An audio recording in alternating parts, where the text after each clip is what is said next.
lost so far. Thankfully, the rivers the water level have started to recede, but scale of devastation is still there. We'll get you all the updates on that big story.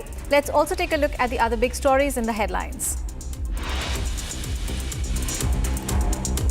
40 killed in Jammu and Kashmir flash floods, relief and rescue operations in full swing.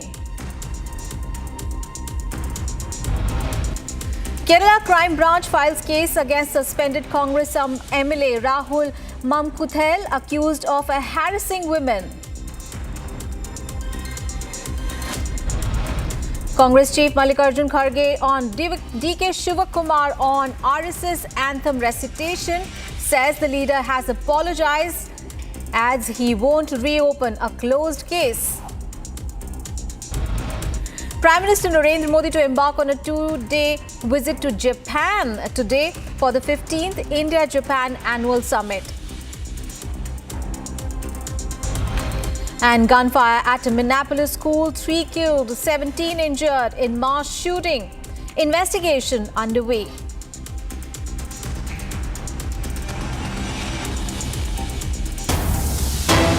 Viewers, big breaking news coming in from Jammu and Kashmir. 2 terrorists have been killed after an infiltration bid was foiled by the army along the line of control near the Nowshera Nard in the Gurez sector of North Kashmir.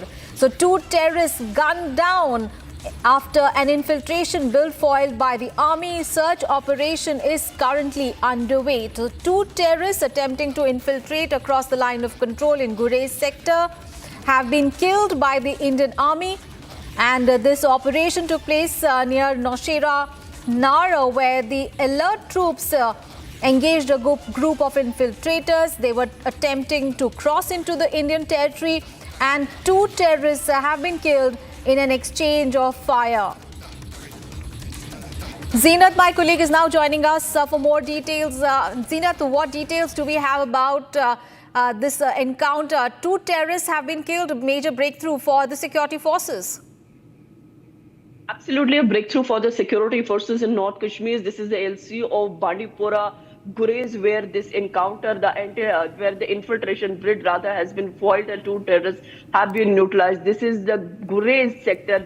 As we go back into the annals of history, we have seen that Pakistan has been using number of times the Gurez sector, the Gurez line of control to infiltrate into the Kashmir Valley. But this tells you the alertness of the troops here, where they were able to neutralize the 2 of them who were trying to sneak into the Indian territory. The incident, this infiltration bid has been foiled along the line of control in Gurez sector. This is the Nard, Gurez Nard, where this encounter, Nowshera Nard, where this anti-terror operation, or we say the infiltration bid, because the terrorists who tried to sneak in there, the Pakistani terrorists, and who have been neutralized along the line of control in the Gurez sector. This is an operation only carried by the Indian Army, because if you go to the line of control and the fences that you around see and the posters around, mostly the Indian Army is deployed, who are taking the lead, the front lead when it comes to the line of control. We see the alertness of troops along the line of control, be it the Gurez or the Uri sector. A couple of days back, there was at the Mike post, some gunshots were heard, and there was again a report that the infiltration bid was foiled by the Indian Army. And again now Pakistan is taking an advantage of the passes, because once the autumn set in and multiple places we will have the snowfall, these passes will get covered. So it will become difficult for the Pakistani terrorists to infiltrate, or that is why taking an advantage of the weather at the moment. Although for the last 3 days it has been raining like cats and dogs in the Jammu and Kashmir. In Jammu region has witnessed flood, and the number of casualties had come from the Mata Vaishno Devi side. Despite that, we see the alertness of the troops along the line of control, and also the Pakistan taking advantage that the Suno has not covered the passes at the present, and he is trying to push the Pakistani infiltrators into the Indian territory through these passes. But before they could sneak in, the alert troops have neutralized the two of the terrorists along the line of control in Nowshera Nard. This is Gurez of North Kashmir, where the infiltration bid has been foiled. All right. So from across the border, Pakistan trying to infiltrate terrorists into the Indian territory, taking advantage of the weather, but a major make-through for the security forces. 2 terrorists gunned down. Thank you so much for those details there. And viewers, we have more news from Jammu and Kashmir. Flash floods, landslides and collapsing bridges. Jammu and Kashmir is reeling under the impact of relentless rain. The devastation has been widespread, with over 40 lives lost, including children and an army personnel who was part of a rescue operation. From transportation to communication, every aspect of daily life has been severely disrupted. Here is a ground report. Heavy rains have wreaked a havoc in most parts of North India. But the state of Jammu and Kashmir have been affected the most. Several landslides, flash floods and widespread destruction. According to latest official data, over 40 people have lost their lives, but many more are injured, trapped in the debris or just nowhere to be found. Heavy rains have caused massive landslides, several bridge collapses and villages being submerged. एक सुखद बात यह है कि अब मौसम जो है उसने करवट ली है। अब सूर्य देव जो हैं वो प्रकट हुए हैं और उससे कहीं ना कहीं चिंताएं थोड़ी कम हुई हैं। लेकिन इस तरफ तस्वीरें जो हैं वो फिर वही भयावह तस्वीरें हैं। यहाँ पर चिनाब दरिया है जो 40 फीट के इस अपने लेवल पर इस वक्त जा रहा है, और ये पिछले 10 साल में पहली बार हुआ है कि 40 के लेवल तक पहुँचा है, वरना चिनाब जो है 34-35 के आसपास ही ज़्यादा से ज़्यादा जाता था। और ये आप शंभू जो मंदिर है जियोपोता घाट अखनूर के पास आप देखेंगे तो मंदिर प्रांगण जो है वहां तक पानी जा चुका है। जो नीचे वाला फ्लोर है मंदिर का वो आधे से ज़्यादा पानी में डूब चुका है। यहाँ सीढ़ियाँ हुआ करती थी, बैठने की जगह हुआ करती थी, लेकिन पानी का बहाव इतना ज़्यादा तेज़ है कि इस पानी के बहाव ने इस मंदिर के जो ग्राउंड फ्लोर है उसे अपने आगोश में ले लिया है।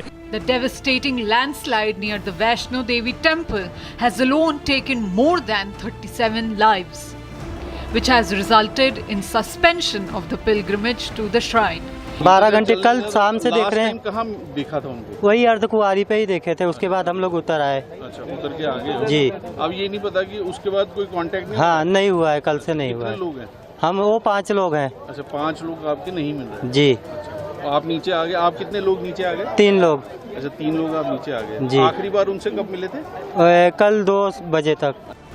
It's not just the civilians who have lost their lives. Even some of the army personnel deployed for the rescue operations are also feared trapped, and one of them have been martyred. The Chenab River is in full spate, flowing above the danger levels, and several other rivers like Tavi, Ravi, Basantar and Jhelum are nearing the danger levels, which indicate flooding. The Jammu-Srinagar National Highway have been blocked due to several and massive landslides. देखिए, हमारा NH 44 पे milestone 5 से लेके 81 तक चनानी तक हमारे जवान तैनात रहते हैं। तो आज रोड की कंडीशन मिनट टू मिनट हमें मिलती रहती है। आज आप देख रहे हैं ये जो पुल हैं, दोनों पुल ऑलरेडी टूट चुके हैं। जो श्रीनगर को उधमपुर से श्रीनगर जाने वाला हाईवे बिल्कुल बंद होने की वाला है। जस्ट अभी आप देख रहे हो 2 ऊपर हाई पोल जिसको बोलते हैं, दोनों आपके सामने देखते देखते गिर गए। सामने जो पेट्रोल पंप के ऊपर कुछ घर हैं वो भी ध्वस्त हो गए हैं, और लगातार रोड की कंडीशन खराब होती जाती है, जगह जगह पे धंस चुका है। Traffic has been halted due to the heavy soil erosion in Chakki River area. Northern Railways have cancelled 58 trains to and from Jammu and Katra stations, while 64 others were either short terminated or short originated at different stations. Jammu and Kashmir Chief Minister Umar Abdullah visited the flood affected areas of Jammu and chaired a meeting with senior officers.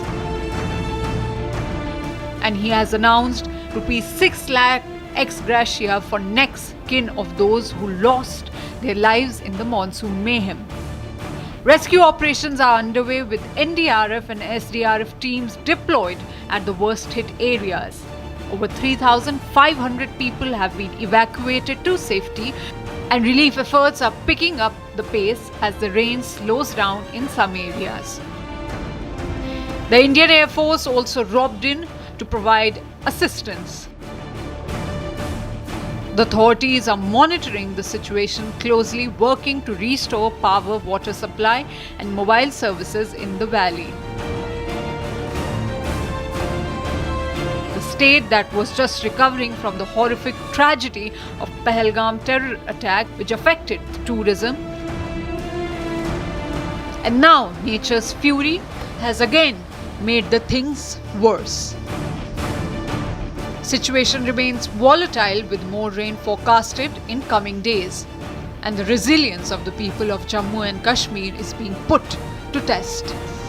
But as the rain will start to reduce, the only true extent of devastation in Jammu and Kashmir will be clear.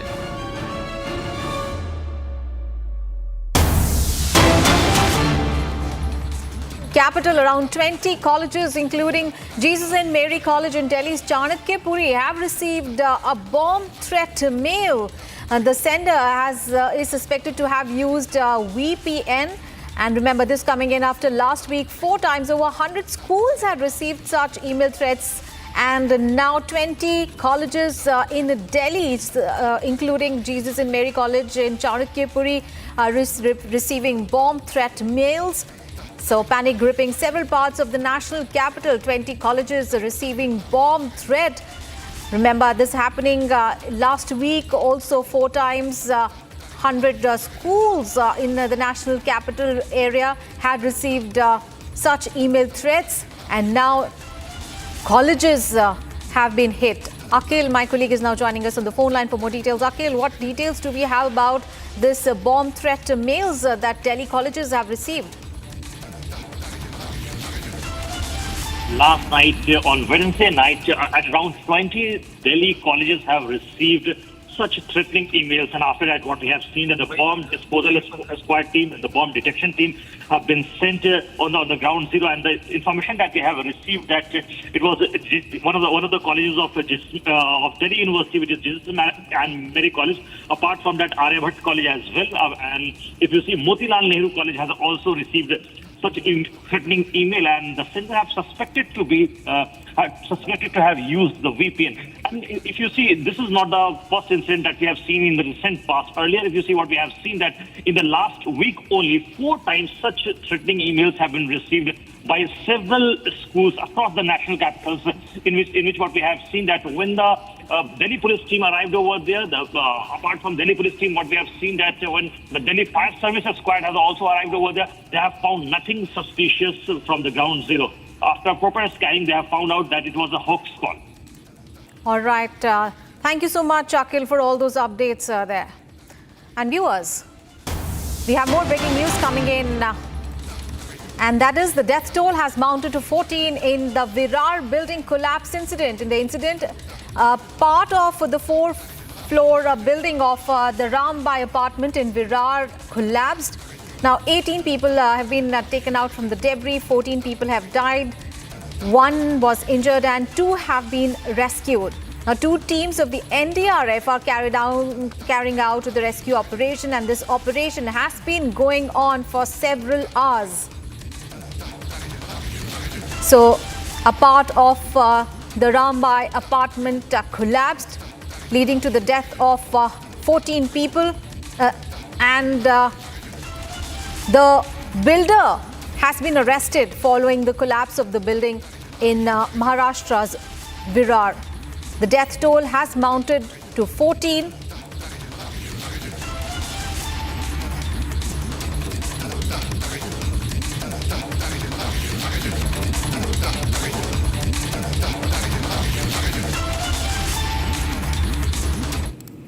All right, let's get you some other news. A portion of the roof at the Cuttack railway station came down crashing amid ongoing redevelopment work there. The mishap took place over platform number 1 and 2, sending debris off to the tracks and also severely disrupting the train movement. Fortunately, there were no reports of any casualties or serious injuries, and multiple rescue teams worked to clear the debris from both the platforms and the tracks. Here's a detailed report.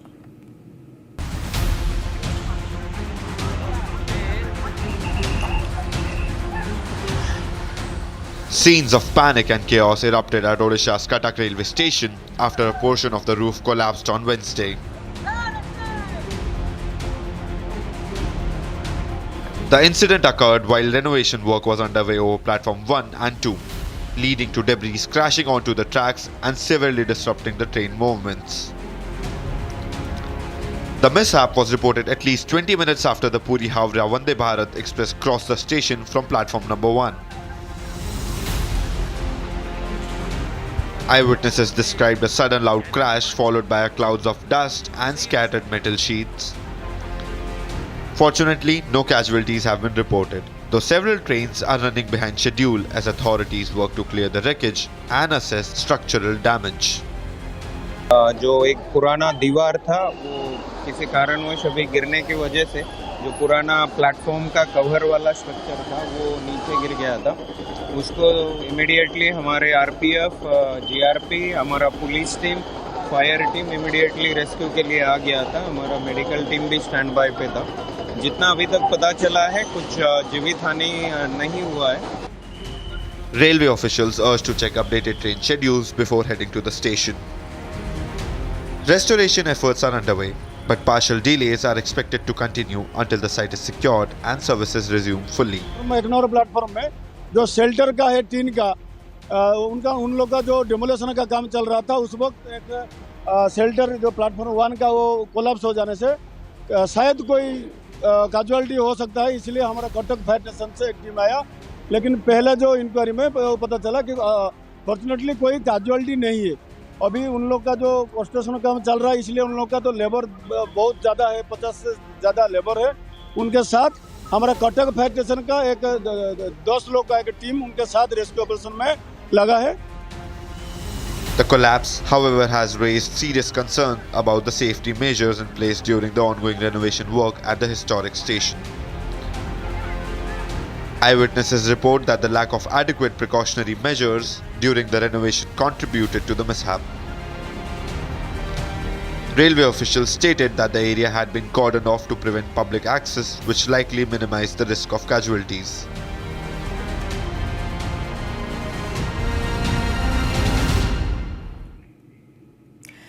All right, let's get to the other big story that we are tracking. US President Donald Trump has hiked the tariffs on India to 50%, calling it as a punishment for New Delhi's continued purchase of Russian oil. But the Indian government says that there is no cause for concern.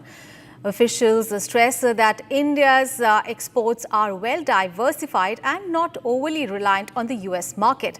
The Modi administration has also emphasized that this is just a temporary setback in what it sees as a long-term strategic partnership with Washington. Here's more. US President Donald Trump's new tariff rate of 50% has kicked in.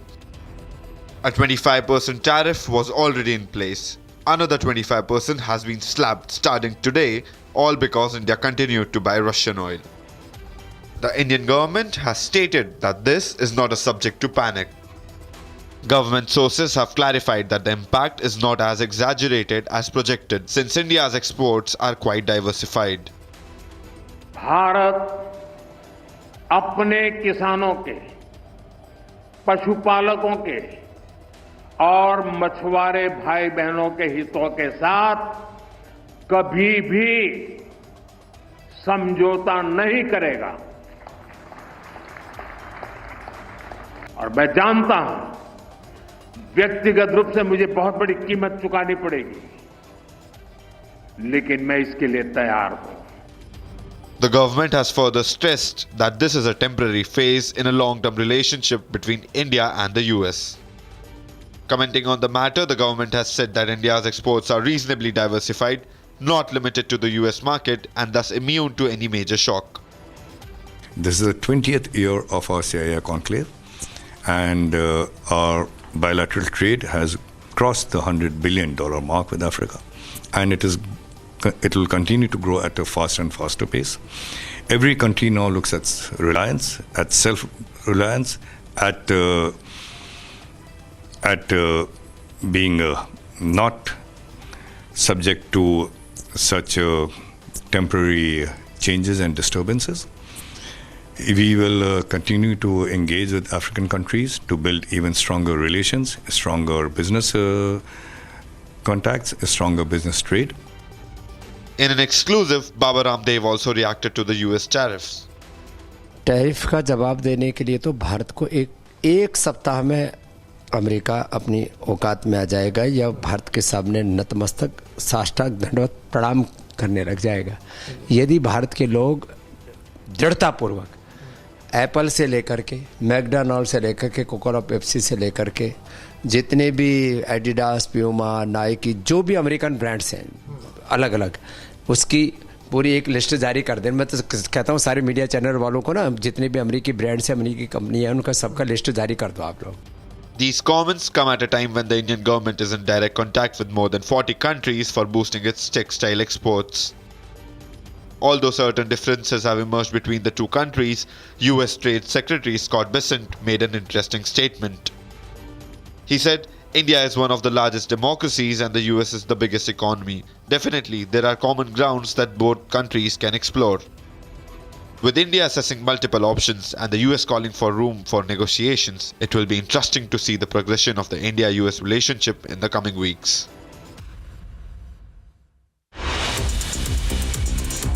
Let's get you some more news from across the nation. The new chancery premises of the Consulate General of India in Seattle was officially inaugurated by Ambassador of India to the United States.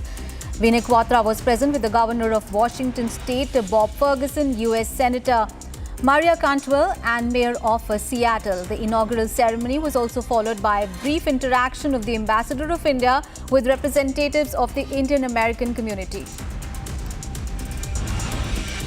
General Upendra Dwivedi, COS, visited the School of Command and Major Staff in Algeria. He was briefed on the institution's role in training mid-level officers for staff and higher command responsibilities. While interacting with the faculty and student officers, COAS also appreciated their professionalism and also encouraged them to pursue excellence in military leadership and continue selfless service to the nation.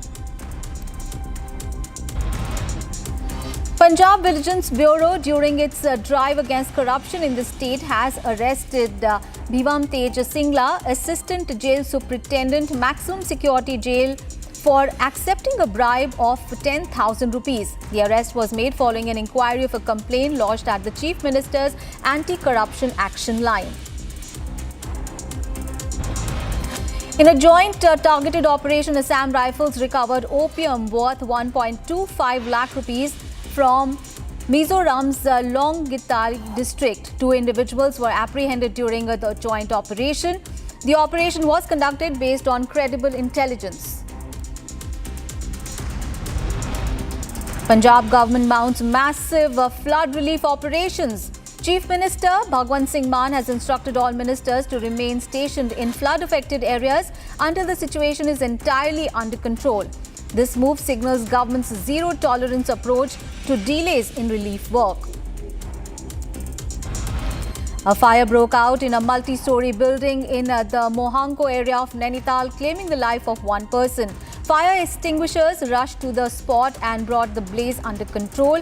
The reason for the fire outbreak is still unknown and an investigation is underway.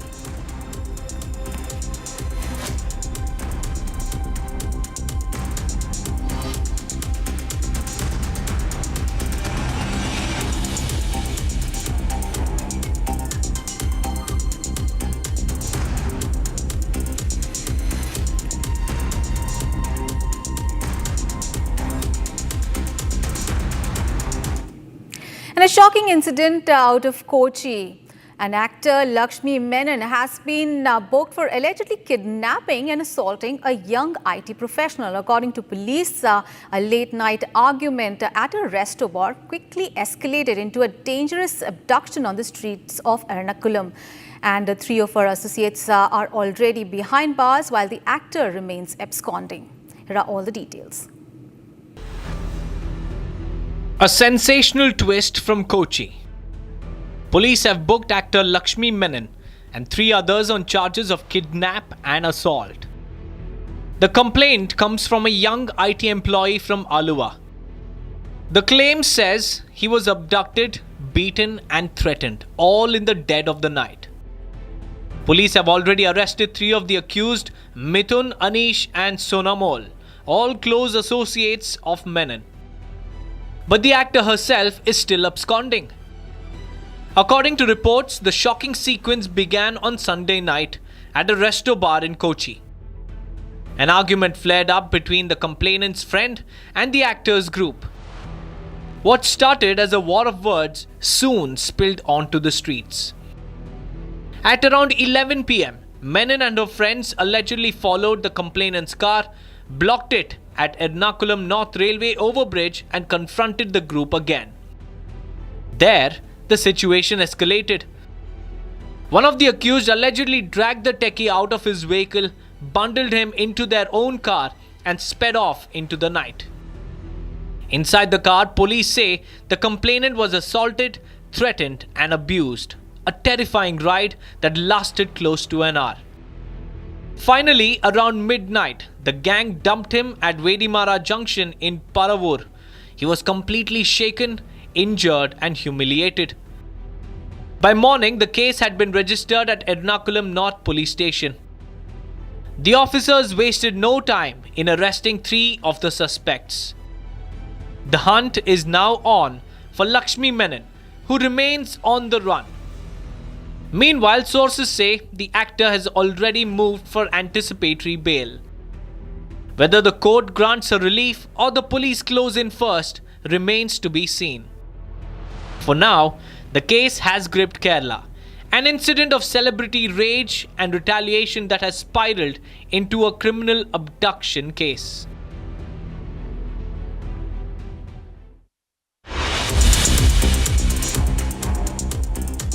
Viewers, time to take a short break. Coming up ahead, 40 killed in Jammu and Kashmir flash floods, relief and rescue operations in full swing. Also, the big international news, a gunfire at a Minneapolis school, 3 killed, 17 injured in mass shooting, investigation underway.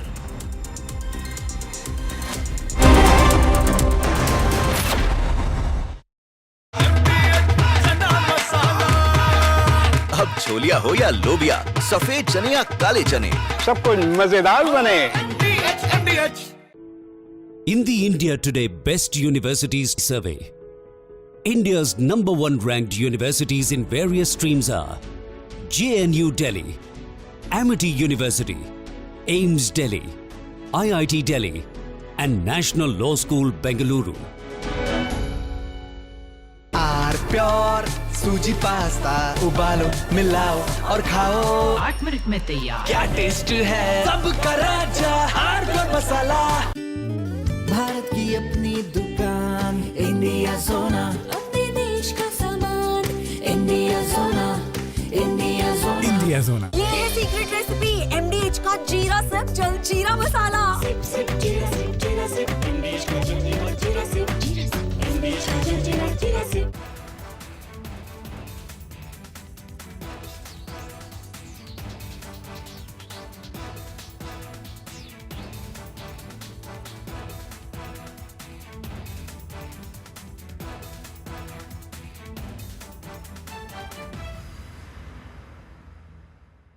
You may also have observed that Operation Sindoor has emerged as a great example demonstrating the success of our indigenous platforms, equipment, and the weapon systems.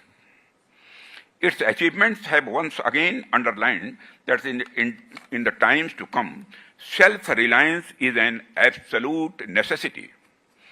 We have indeed made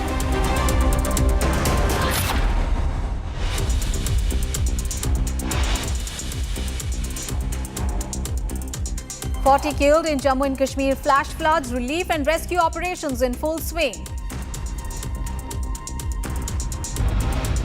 Kerala Crime Branch files a case against a suspended Congress MLA Rahul Mamkuthel, accused of harassing women. Congress Chief Mallikarjun Kharge on DK Shivakumar on RSS anthem recitation says the leader has apologized, adds he won't open a closed case. Prime Minister Narendra Modi to embark on a two-day visit to Japan today for the 15th India-Japan Annual Summit. And a gunfire at Minneapolis school, 3 killed, 17 injured in mass shooting. Investigation underway.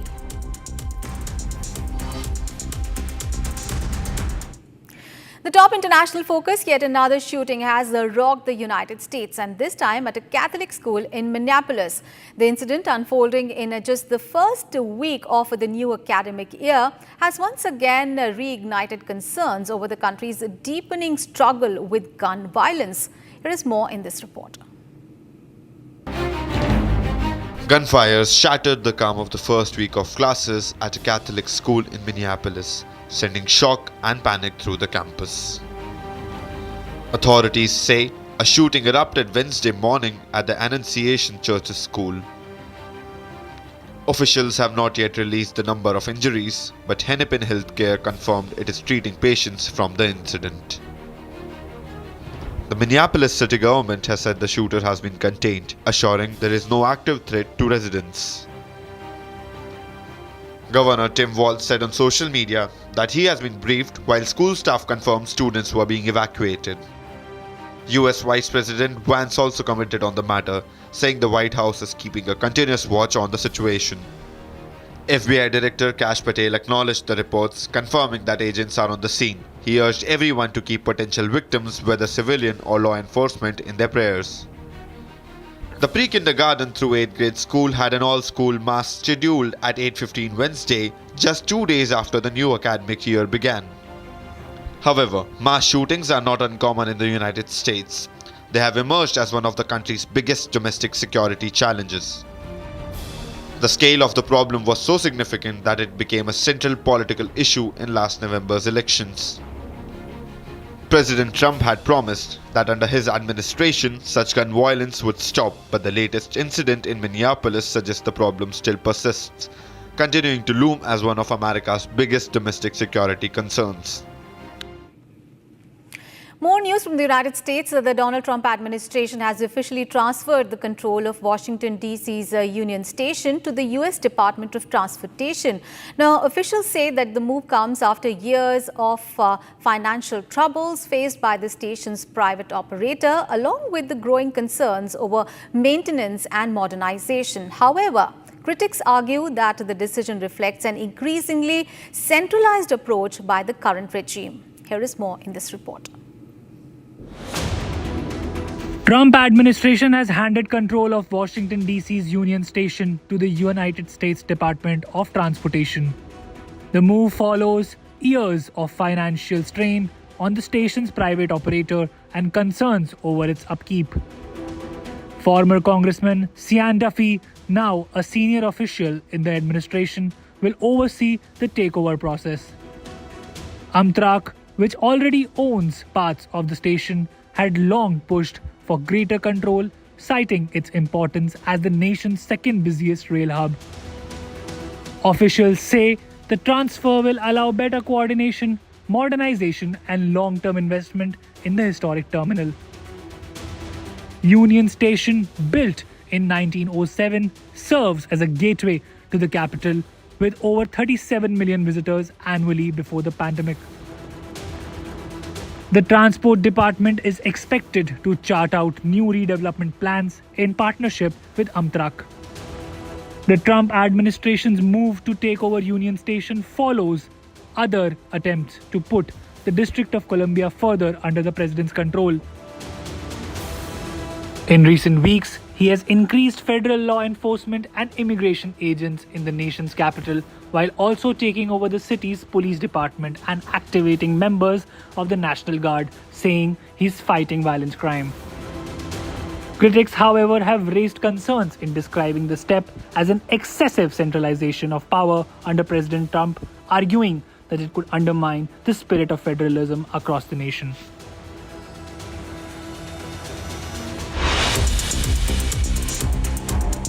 Let's get you some more news from across the world. US President Donald Trump targeted billionaire financier George Soros and his son and said that they should face criminal charges and be prosecuted under the Racketeer Influenced and Corrupt Organizations Act, or RICO, for supporting violent protests in the country and many other destructive actions to damage the country amid long-held claims that Soros secretly influences liberal groups and legal battles. Donald Trump wrote this in a post on Social Truth. Australian Foreign Minister Penny Wong has emphasized the deepening partnership between India and Australia, highlighting shared strategic objectives within the Quad framework. Wong underscored the Quad strength, noting that each member, India, Australia, Japan and the United States, brings unique perspectives, with India offering critical insights into the Indian Ocean region. Portugal's parliament paid tribute to the 4 people who died in wildfires that hit the country recently. During a special parliamentary session with the Portuguese Prime Minister, the names of the victims were read out loud and 1 minute of silence was declared. Earlier in the day, the Prime Minister responded to the criticism from lawmakers as they accused his government of lack of competence and readiness to respond in the past 2 weeks to the wildfires. The head of the International Atomic Energy Agency received a special police protection from Austria following a threat. The protection for Director General Rafael Grossi comes as tensions over Iran's nuclear program are on the rise, and France, Germany and the United Kingdom appeared earlier to declare snapback. The re-implementation of United Nations sanctions on the Islamic Republic over not allowing IAEA inspections and other concerns. Iran has until 31st of August to satisfy those concerns. President Emmanuel Macron gave his full support to France's embattled Prime Minister, who has called a confidence vote that could see his government collapse next month. The Prime Minister requested the confidence vote in a bitterly divided parliament on 8th of September as he tries to garner enough support for his plan to slash spending.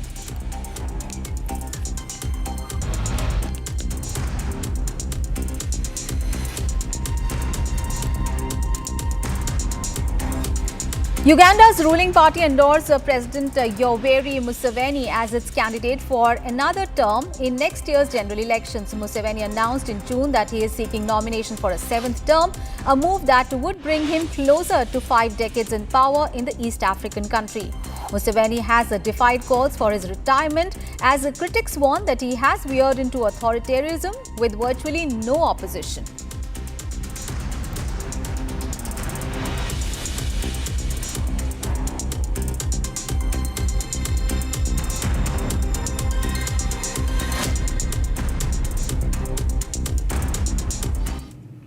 And tensions are once again rising in the South China Sea. Australia, Canada and the Philippines have just wrapped up their largest ever joint naval exercises in the contested waters near the Scarborough Shoal, which is a long-standing flashpoint that continues to challenge regional stability and international law. Here is more in this report. Australia, Canada and the Philippines carried out the biggest naval exercise in the region of South China Sea. The exercises took place east of disputed Scarborough Shoal, an area where Chinese forces have often carried out maneuvers to drive away Manila's ship and aircrafts. The Philippine military confirmed that the drills were concluded safely, with no encounters reported with the Chinese Coast Guard, Navy or militia vessels. The activity was among the final stages of Australia's largest ever military exercises with the Philippines, involving more than 3,600 personnel in 15 days of live fire and battle maneuvers. Responding to military exercise, Beijing has repeatedly warned it would defend the shoal, which it claims as its territory at all costs. Notably, Scarborough remains a flashpoint in South China Sea, a waterway claimed in parts by China, the Philippines, Vietnam, Malaysia, Brunei and Taiwan, which is crucial for global trade. While the United States has no claims, it rejects China's sweeping control over nearly the entire sea and regularly conducts freedom of navigation operations in the region. Just this month, 2 US warships sailed near the shoal, shadowed closely by a Chinese naval vessel.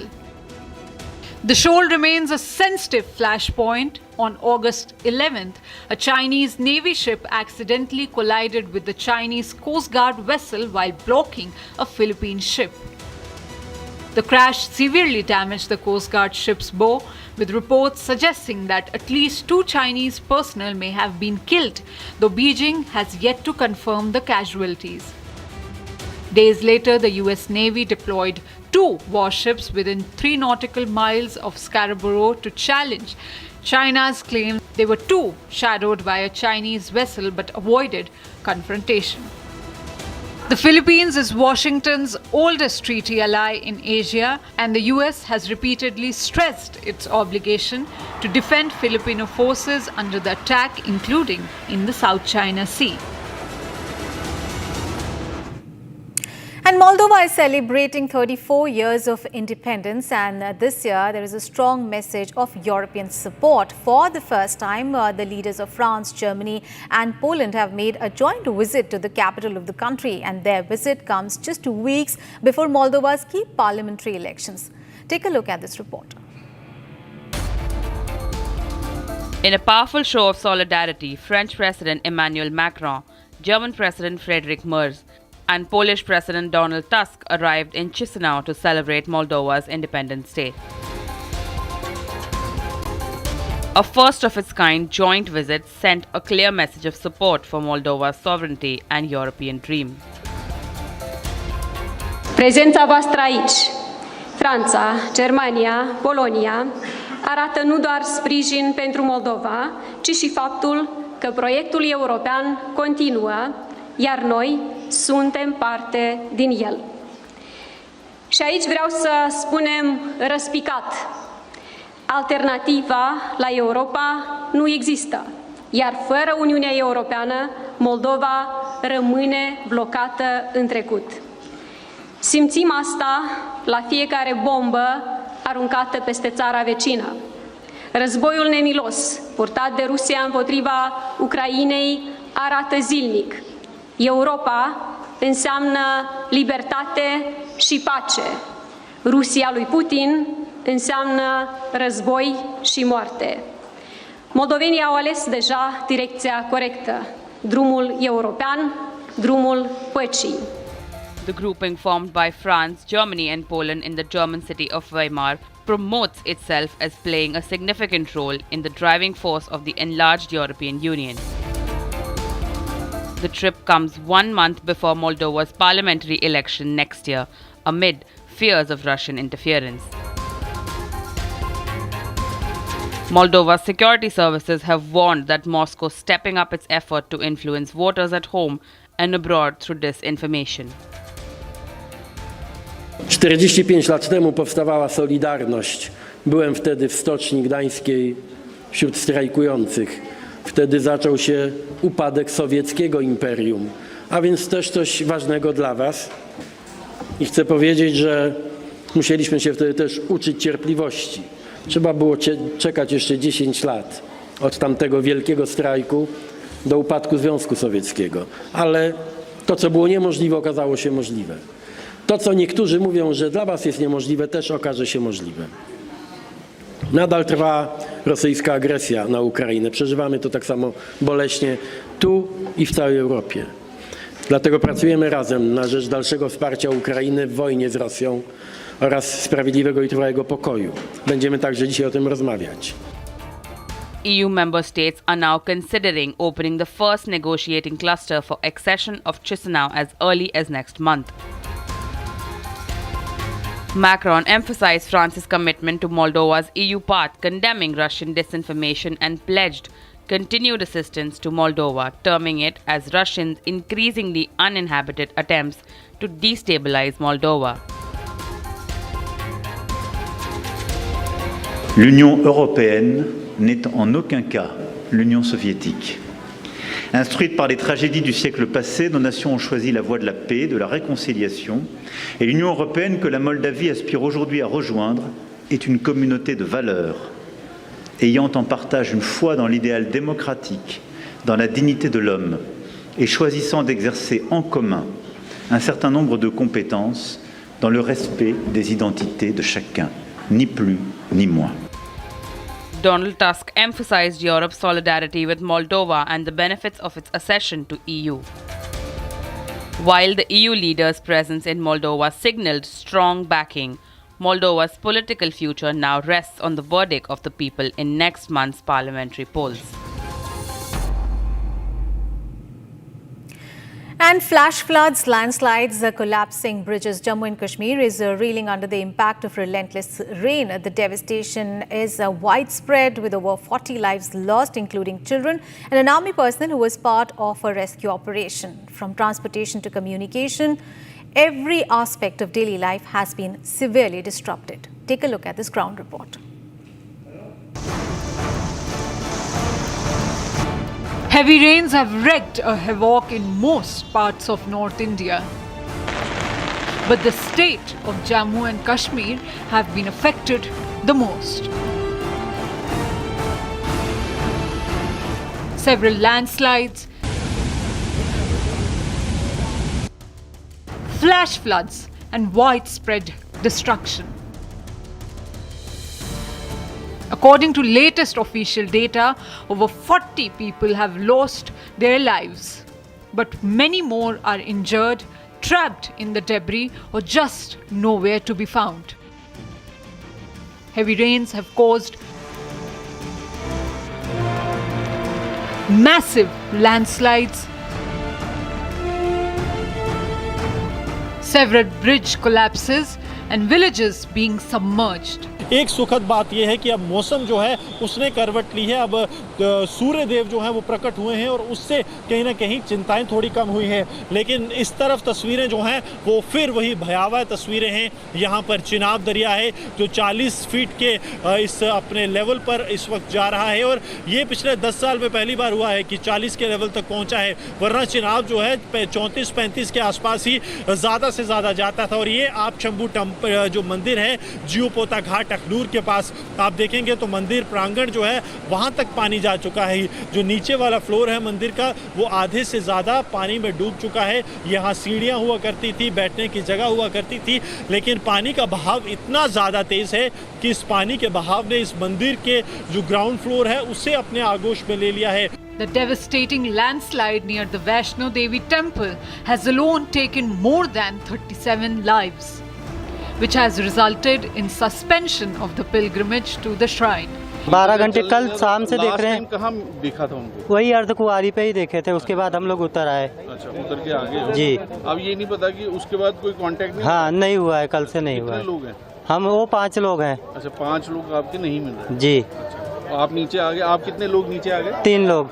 अच्छा, 3 लोग आप नीचे आ गए। जी। आखिरी बार उनसे कब मिले थे? कल 2 बजे तक। It's not just the civilians who have lost their lives, even some of the army personnel deployed for the rescue operations are also feared trapped, and one of them have been martyred. The Chenab River is in full spate, flowing above the danger levels, and several other rivers like Tavi, Ravi, Basantar and Jhelum are nearing the danger levels which indicate flooding. The Jammu-Srinagar National Highway have been blocked due to several and massive landslides. देखिए हमारा NH 44 पे milestone 5 से लेके 81 तक चनानी तक हमारे जवान तैनात रहते हैं। तो आज रोड की कंडीशन मिनट टू मिनट हमें मिलती रहती है।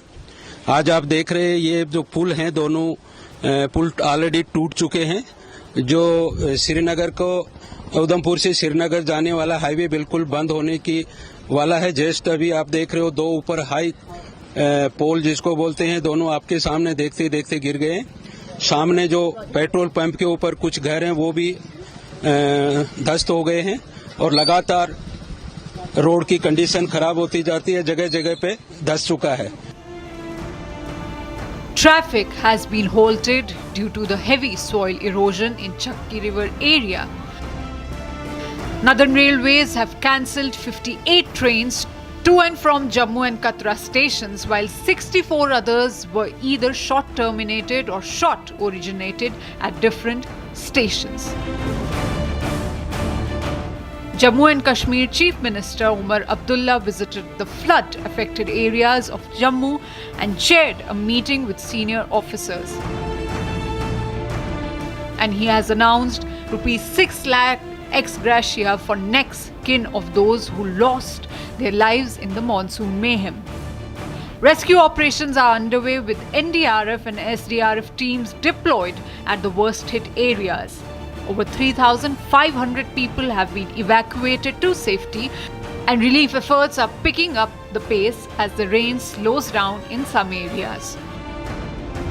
The Indian Air Force also robbed in to provide assistance.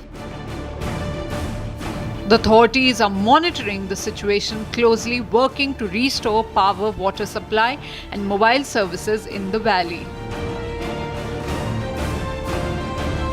The state that was just recovering from the horrific tragedy of Pahalgam terror attack, which affected tourism. And now nature's fury has again made the things worse. Situation remains volatile with more rain forecasted in coming days, and the resilience of the people of Jammu and Kashmir is being put to test. But as the rain will start to reduce, the only true extent of devastation in Jammu and Kashmir will be clear.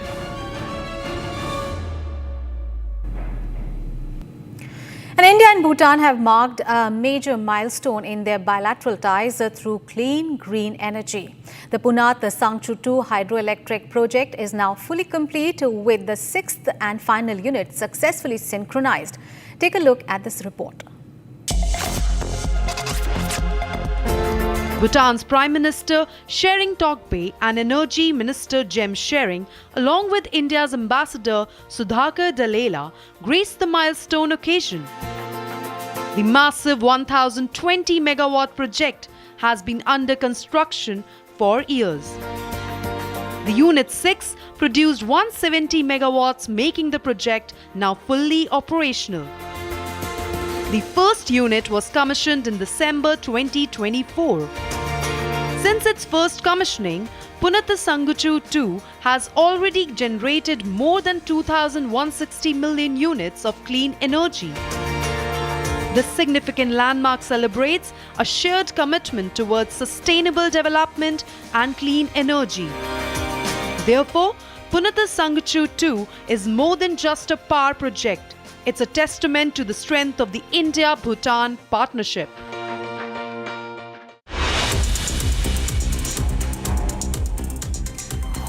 Time to take a break. Coming up ahead, 40 killed in Jammu and Kashmir flash floods, relief and rescue operations in full swing. And Prime Minister Narendra Modi to embark on a 2-day visit to Japan today for the 15th India-Japan Annual Summit. Those big stories and much more after a short break. Stay tuned.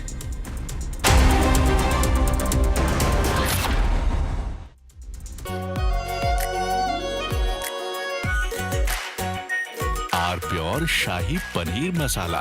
Delicious, healthy, every day. I choose a world where we dream, and the limit is the sky. And this world is my home where I'm living my best. Mindfully crafted home decor fabrics. Sansar, a D-Decor brand. Live consciously. MDH की देगी मीरज, देगी मिर्च का तड़का, अंग अंग फड़का। MDH की देगी मिर्च। केसरिया से मन जोगी हुआ रे, दिल झूमे देखो मतवारा हुआ रे। केसरिया से मन जोगी हुआ। हर पल मनाओ केसरी त्योहार। विमल, बोलो जुबान केसरी। थोड़े में ज्यादा स्वाद, यही तो है इसकी खास बात। वाओ मामा, क्या स्वाद है। अरे मेरे राजा, राजा आरती और मसाला।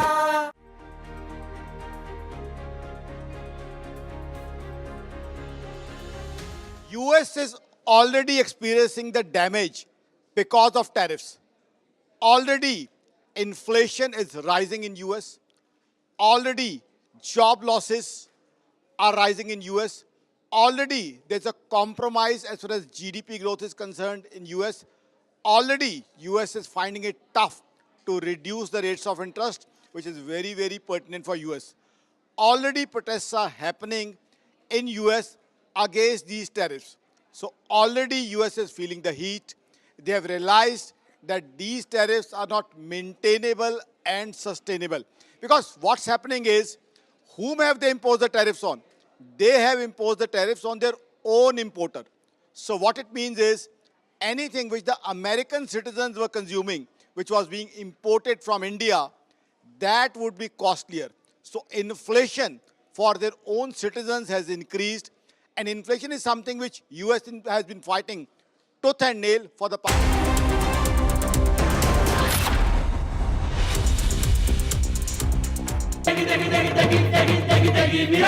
MDH की देगी मिर्च।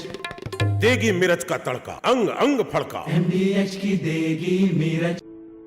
In the India Today Best Universities Survey, India's #1 ranked universities in various streams are JNU Delhi, Amity University, AIMS Delhi, IIT Delhi, and National Law School Bengaluru. थोड़े में ज्यादा स्वाद, यही तो है इसकी खास बात। वाओ मामा, क्या स्वाद है। अरे मेरे राजा, राजा आरती और मसाला। केसरिया से मन जोगी हुआ रे, दिल झूमे देखो मतवारा हुआ रे।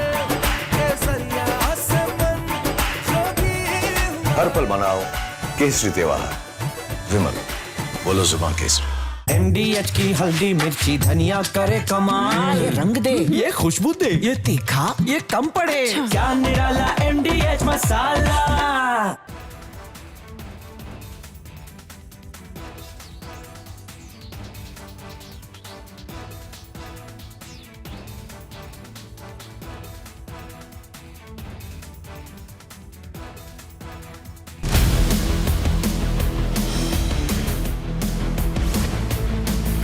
This is Republic Jack Olival Studio. Stay tuned for all the live and breaking news updates. I'm Deepak Suresh Kumar. Let's get started.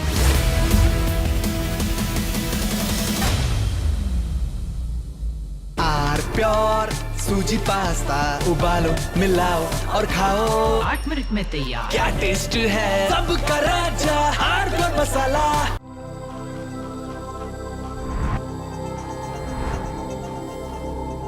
10 years of Creta, legend forever. Bharat की अपनी दुकान, इंडिया सोना। अपने देश का सामान, इंडिया सोना, इंडिया सोना। India Zona. Our pure Shahi Paneer Masala. Delicious, healthy, every day. केसरिया से मन जोगी हुआ रे, दिल झूमे देखो मतवारा हुआ रे। केसरिया से मन जोगी हुआ। हर पल मनाओ केसरी त्योहार। विमल, बोलो जुबान केसरी। इसको घर पे लगाओगे तो शादी का तो पता नहीं, पर घर पक्का नहीं टूटेगा। रुंगटा नहीं तो घर स्ट्रॉन्ग नहीं। रुंगटा स्टील TMT बार एकदम सॉलिड। पहाड़ों में एक हाइकिंग शिप भी बन सकती है। ये है सीक्रेट रेसिपी MDH का जीरा सिप जल जीरा मसाला। सिप सिप जीरा सिप जीरा सिप MDH का जल जीरा सिप जीरा सिप MDH का जल जीरा जीरा SIP.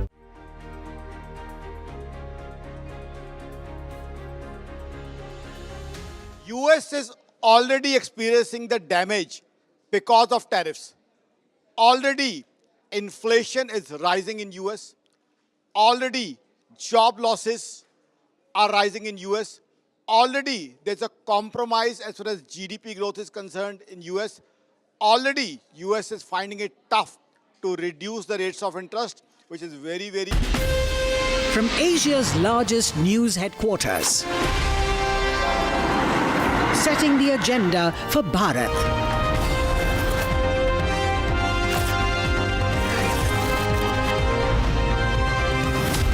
You're watching Republic.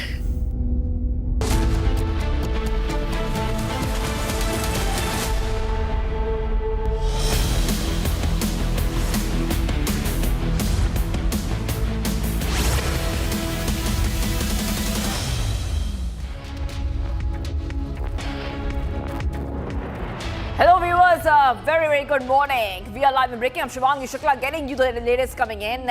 Flash floods hit Jammu and Kashmir, record-breaking rain recorded.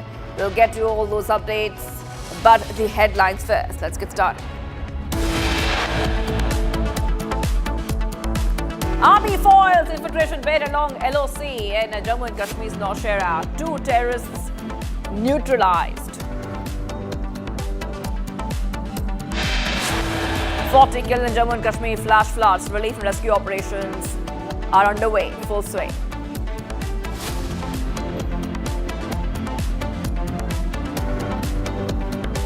Congress Chief Mallikarjun Kharge on DK Shivakumar on RSS anthem recitation says the leader has apologized. Adds he will not reopen a closed case.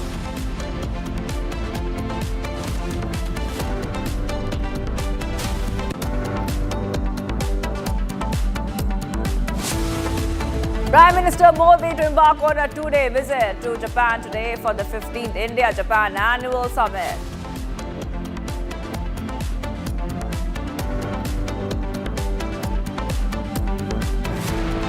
White House advisor Peter Navaro labeled the Ukraine conflict Modi's war, claiming that India's purchase of discounted Russian oil has fueled Moscow's aggression.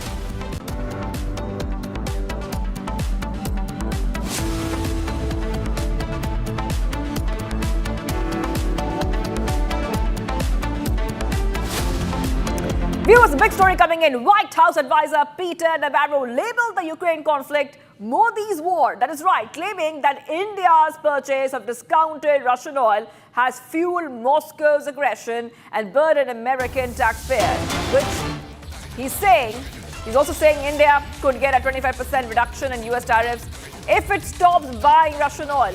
In an interview, White House advisor Peter Navaro referred to the conflict influenced by India, saying that the path to peace runs in part through New Delhi. That is right. So US President's trade counselor Peter Navaro sharply has escalated his criticism of India, accusing PM Modi of fueling Russia's war in Ukraine through discounted oil purchases and warning that India's growing economic links with Moscow and Beijing risk undermining global stability. And he's accused India of playing a double game on trade and energy, alleging that its actions amounted to so-called Modi's war. Viewers, back-to-back updates coming in here on Republic TV. And remember that already we have seen how India has said that we will protect our economy no matter what. I really want to go straight across to our guest who's joining us right now. We have with us Miss Purnima Nath, geopolitical expert, joining us live from Wisconsin. Thank you for joining us here. Ms. Purnima Nath is joining us from the USA. And, the first part is about what Peter Navaro has said. And this is very strange, given the fact that a lot of European nations are trading with Russia. We have seen even US have quite a healthy trade with Russia. However, once again, the US is targeting India. Yeah, absolutely. Thank you so much for having me. I appreciate it. First of all, I read Mr. Navaro's statement. What he said. It's quite amusing to me. He's talking about Indians are arrogant, and so what are America? America is not America first, but America first has the right to protect the sovereignty of America, but India doesn't have the right. Only the white Americans, the European descendants of American society today have the right to defend their country, defend their industries, tariff away, tax away. These hypocrisy is coming across as a joke at this point of time. I'm unfortunately saying so because I have stood very strongly for America First agenda. And for President Trump, what he's doing to India is it's no longer a joke. It's no longer a policy slip. It's actually targeting India. Unfortunately, with that, they're also targeting Indian Americans here. You have heard in the last few days Howard Lutnick targeting and actually saying that he has the authority to change the H-1B and green card, and he's going to do so, which is fine. He's not targeting the Chinese, he's targeting the Indian. So if you look at the quite a drastic shift of narrative in America today, unfortunately, nobody's talking about China anymore. They're talking about Indian Americans. We're filthy, we're dirty, we smell, we are shit eaters. These are the quote-unquote labels coming across. And it's no longer a joke to me. And I've been asking actually Indian authorities, the Indian embassy to America and the CBI forces along with the FBI over here, if the Indian Americans are targeted, will they take responsibility of hate crimes? Because they think that we come here and take their jobs. If you look at it, the number, we're only 1% in America. And they're very scared of us. I just don't understand why. And what at the end of the day, we are going to be targeted exactly like how the Jews were targeted in Europe a while ago. And it's not because we are minority or micro-minority. 1% is micro-minority. Yet the Indian Americans tend to hold good positions. Their household income is higher than average Americans. So they have learned to say, somehow we come here and take their job. And we are not qualified enough. And Howard Lutnick especially, he has been communicating to the Fox News interviews and elsewhere that H-1B is a scam. They have to scrap it. They are going to change a green card and they're going to give a gold card. My question to you, Indians, why do you want to come over here giving $5 million to American industry over here when they are actually not going to treat us well at all? The Indian American forces, the community over here are going to get targeted. No, and I've raised this flag many months ago before it became an issue. But nobody was actually paying attention at that point of time because it was not as visible as now. So unfortunately, I don't think Peter Navaro is different from what I have seen, the signs that I was seeing before. Unfortunately, our if Indian Americans are not able to speak the truth to power, and then Indian embassy to America is not able to take this issue seriously and actually speak to the counterpart of U.S. embassy and their contacts here in America, we are going to see a massive targeting of Indian Americans over here. So it's not just India, it's also Hindus. So Hindus and India cannot be disconnected. It's always, we are always interconnected. I really want you to hold on for a second because I just want to take our viewers through the next part that we have, what has happened in the US. So let's go to the next part. We have Democrats from the US House Foreign Affairs Committee slammed President Trump for unfairly singling out India with steep 50% tariffs, even as China, one of the largest buyers of Russian oil, faces no such penalties. In a statement posted on X, the panel's Democrats said instead of imposing sanctions on China or others purchasing larger amounts of Russian oil, Trump singling out India with tariffs, hurting Americans and sabotaging the US-India relationship in the process. So Democrats are saying Trump is hurting India-US ties, even going ahead and saying that Trump's stance is not about Ukraine at all. I want to go back to Ms. Purnima Nath on this. Ms. Purnima Nath, Democrats themselves are saying that this is not about India, and Trump is endangering the India-US relationship, which has been nurtured over so many years. And if you could just help our viewers understand, what exactly is happening in America right now, because the Democrats themselves are saying that India is being dragged into partisan politics.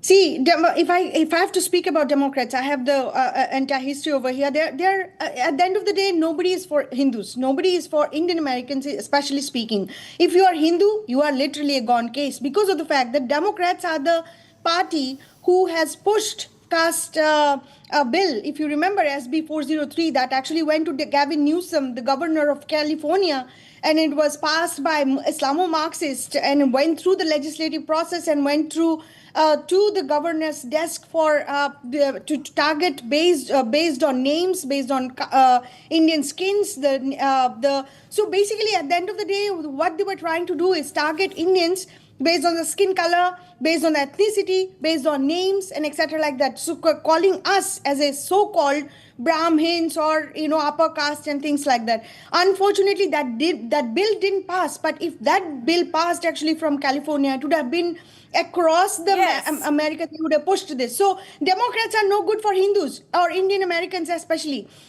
So when I come to compare these the America First policies for the Republican side, I actually supported the national security, the border security, the freedom of choice, freedom of speech, freedom of thoughts, freedom of the religion, etc. Unfortunately, that's not what I'm seeing in Trump 2.0. His administration has literally gone after India. When they go after India with H1B and etc., it's not India in general. This is why Hindu portion of it, the dimension of it, becomes very, very critical at this point of time, and that's why I've been raising this warnings for quite a while right now, even through your platform, to make sure that actually Indian Embassy listens to us and speaks about these issues. In the last few months, several Indian immigrants who came here as a student or working in gas stations, they have been targeted and killed. You know those, but nobody is speaking about that. Yes. If you look at social media today, unfortunately, so the targeting it's going to become rapid and it's going to become violent very, very quickly if it is not controlled at this point of time. Thank you for joining us there, Ms. Purnima, joining us from the United States on the latest what is happening in the India-US tariff war. Let's move ahead right now, viewers, because we are tracking many more updates coming in. All right, getting some more updates coming in. 2 terrorists attempting to infiltrate across the Yellow Sea in the Gurez sector of Jammu and Kashmir's Bandipora district, viewers. And they were killed. I repeat, they were killed by the Indian Army this morning. The operation took place near Nowshera, where the alert troops engaged a group of infiltrators attempting to cross into Indian territory. 2 terrorists were killed in exchange of fire. So back-to-back updates coming in here on Republic TV, viewers. 2 terrorists have been neutralized and killed along the LOC. I want to go to Zeenat, who's joining us right now. Zeenat, if you could just take our viewers through what's happening. Search operations are continuing. Who are these 2 terrorists? Were they LeT terrorists? Zeenat? See, the identity of the terrorists is yet to be certain, but we are seeing the search operation continues in the Gurez sector of Bandipora in North Kashmir, where the 2 terrorists have been neutralized. There was an input that was shared by the Jammu and Kashmir police with the Indian Army about the possible infiltration along the line of control in Gurez, and there has been a suspicious activity that was found in Nowshera Nard, and alert troops immediately swung into an action, and they had to face indiscriminate firing from the terrorist side, which was retaliated. In this operation, as of now, the 2 terrorists have been recovered. The identity is yet to be ascertained. Meanwhile, the search operation continues in the Gurez sector. We've been seeing the Pakistan at the time when the weather is a bit favorable as far as the passes are concerned. They have not completely covered with the snow, and this is the best time for the infiltration, as we have seen in past.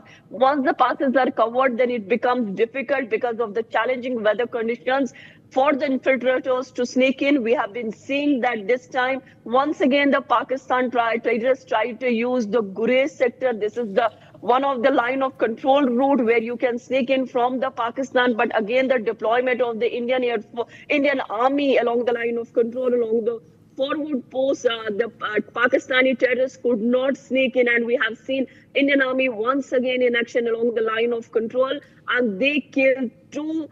We are picking from the sources, although we need to wait for the official confirmation that it is the Pakistani terrorists who have been neutralized, and the Indian Army was able to foil the bid of the infiltrators by neutralizing the terrorists. We see the search operation continuing. In fact, the drones have been pressed into service because this is the forest, dense forest of the Nowshera Nard, where this infiltration had taken place. We have seen the alertness also in the Uris of North Kashmir, where recently the infiltration was foiled at the Mike post. And before that, also in April, we have seen an operation where the 3 terrorists were killed this year. So Pakistan is regularly trying to push infiltrators using the routes of Uri, Kupwara, Gurez, because these are all connected to North Kashmir, and they have the connections with Pakistan occupied Kashmir because of the routes that they share. So we have been seeing that the Pakistan terrorists using the routes and taking advantage of the weather at present, although it has been a deluge of a flood-like situation in Jammu and Kashmir, where in Jammu we have seen around 34 lives getting lost, and in Kashmir the monitoring is being done by the NDRF, SDRF, Army, J&K police continuously, although no one lost its life in Kashmir, but from the Jammu, unfortunately, the 34 people lost their life on Mata Vaishno Devi track. We have been seeing the Chief Minister Omar Abdullah monitoring the situation, being in Jammu, when in administration in Srinagar have been pressed for a continuous monitoring. At the same time, we are seeing the Indian Army carrying an operation along the line of control in Gurez sector, Zeenat, where they were able to neutralize 2 terrorists.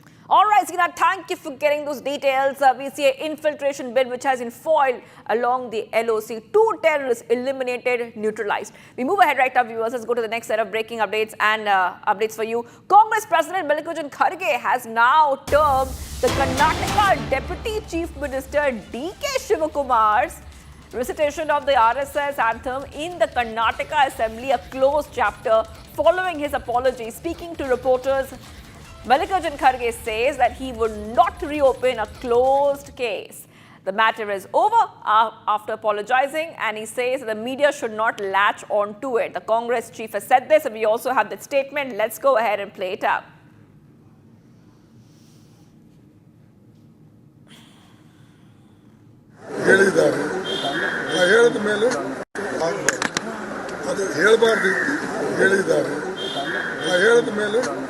ಈಗ ಕ್ಷಮೆ ಕೇಳಿದ್ದಾನೆ, ಮತ್ತು ಅದಕ್ಕೆ ನಾನು ಹೆಚ್ಚಿನ close ಆದಂಥ case open ಮಾಡೋದು ಮಾಡಬಾರ್ದು, ಅದು ಹೇಳಬಾರ್ದು ಹೇಳಿದ್ದಾರೆ. ಹೇಳಿದ ಮೇಲೆ ಈಗ ಕ್ಷಮೆ ಕೇಳಿದ್ದಾನೆ, ಮತ್ತು ಅದಕ್ಕೆ ನಾನು ಹೆಚ್ಚಿನ ಕ್ಲೋಸ್ ಆದಂಥ ಕೇಸ್ ಓಪನ್ ಮಾಡೋದು ಮಾಡಬಾರ್ದು. All right, so what we see right now is the Congress has pulled up the Karnataka Deputy CM, and let's tell you exactly what's happened. Remember that we saw that this case had made a lot of controversy on August 21st during a debate on the Chinnaswamy Stadium stampede. We saw D.K. Shivakumar break into the RSS prayer upon a slight provocation by the leader of opposition R. Ashoka. And post that, we have seen that the Deputy CM D.K. Shivakumar has offered an apology for reciting the RSS prayer at the assembly, while maintaining that it was not a mistake and slamming his detractors for questioning his loyalty towards the Congress. All right, a special delegation from Sri Lanka comprising of policymakers, intellectuals and media professionals visited the KIIT and KISS in Bhubaneswar. 35-member team lauded the institution's efforts in empowering tribal students through education and strengthening Indo-Lanka ties. Take a look at this report. A 35-member Sri Lankan delegation, including policy makers, intellectuals and public relations officers of the Sri Lankan government, visited KIIT and KISS in Bhubaneswar. The visit was organized under the initiative of India's Ministry of External Affairs in coordination with the Information and Public Relations Department of Odisha. The delegates toured various campuses of KIIT and interacted with students of KISS. They expressed amazement at the institution's role in mainstreaming tribal students through education. Welcoming the delegation, founder Dr. Achyuta Samanta thanked the Ministry of External Affairs for facilitating the visit. He highlighted the growing educational and cultural partnership with Sri Lanka. Dr. Samantha recalled the association that began in 2019, with the first Sri Lankan students joining KIIT in 2020. Today, over 20 students from Sri Lanka are part of the university. Delegates appreciated the initiatives of KIIT and KISS, while Dr. Samantha emphasized the ancient civilizational, cultural and commercial ties between India and Sri Lanka. The visit further strengthened people-to-people and academic exchanges between the two nations.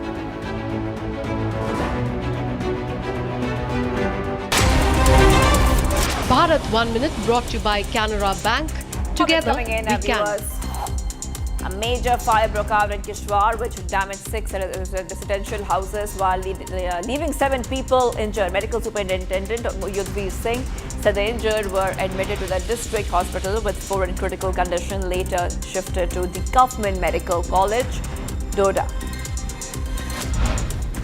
The death toll has now mounted to 14 when the rear portion of a 4-story apartment building located between Chamunda Nagar and Vijayanagar on Narangi Road in Vasai collapsed yesterday. Rescue operations by the NDRF are underway.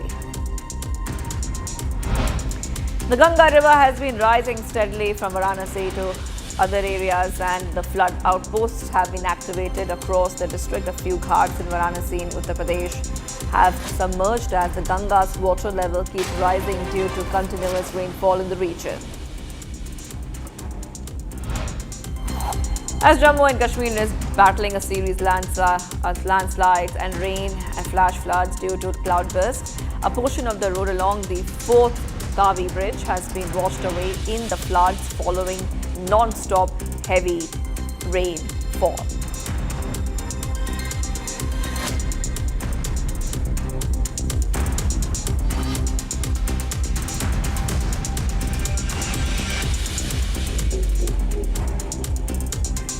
All right, viewers, getting some more breaking news coming in. Joint team of security forces, including Army's 42RR Avantapura police, arrested 1 terrorist. And this happened during the cordon and search operation. That is right, in Tral area, identified as Saqib Riyaz. He's a LeT terrorist and he has been caught. He was missing for some time. Saqib Riyaz has been caught, arrested in Shopian. We'll try to connect to our reporters as well to understand exactly what is happening there. But it's a major win coming in for our security forces, where an LeT terrorist has been arrested in Shopian. This is coming in, remember, as the LeT TRF terrorist was arrested. A lot of ammunition, a lot of maybe guns have also been found on him, and that has also been recovered. As you can see those pictures coming in on your screen. Let's go straight across to Zeenat, who's joining us live. Zeenat, yes, we see a major win coming in for our security forces. LeT terrorist has been arrested. Who is he? What is his background? Yes, Zeenat. For the security forces, because when you have an inclement weather and we see the security forces working on the ground and neutralizing or arresting the threat, we have seen an action coming in from the Pari Gram Tral. This is the district Pulwama, where from LeT active terrorists identified as Saqib Fayaz has been arrested. He has been arrested along with the arms and ammunition. He's been missing since May current year and now lies in the custody of Jammu and Kashmir police. In fact, the further FIRs and the investigation has also been taken up. If we see the tally of LeT terrorists getting neutralized or being arrested, this time the forces have been seeing more working on the LeT outfit, because in the encounters of multiple encounters in the Kashmir Valley, be it of the South Kashmir particularly, or in Srinagar's Dachigam, the LeT terrorists were neutralized. So this is a success for those forces.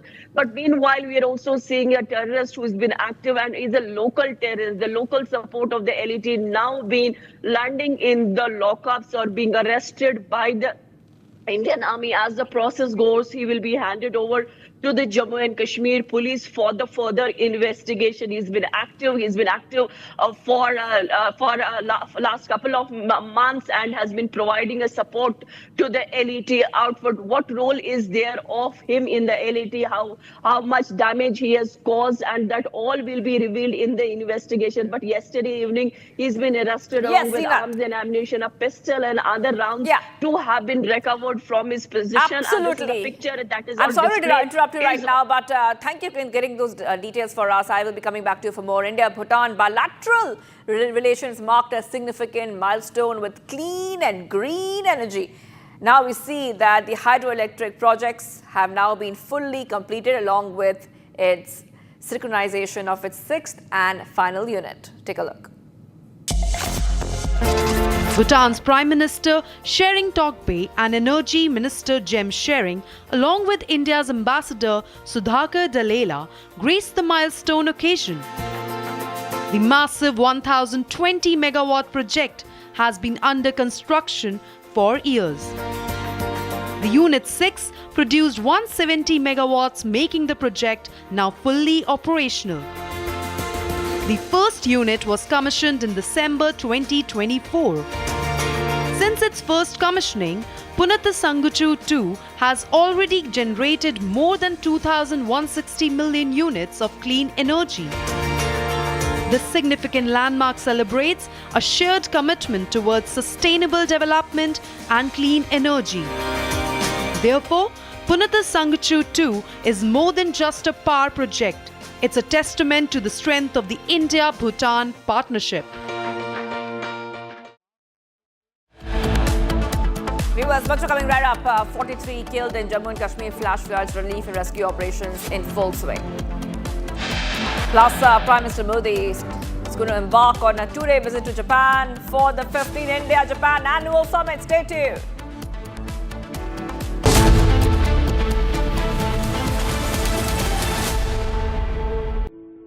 In the India Today Best Universities Survey, India's #1 ranked universities in various streams are JNU Delhi, Amity University, AIMS Delhi, IIT Delhi, and National Law School Bengaluru.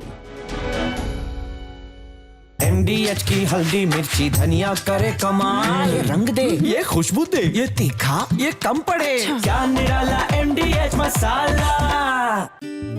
Bharat की अपनी दुकान, India सोना, अपने देश का सामान, India सोना, India सोना, इंडिया सोना। आर प्योर सूजी पास्ता, उबालो, मिलाओ और खाओ, 8 मिनट में तैयार। क्या टेस्ट है, सबका राजा, AR pure masala.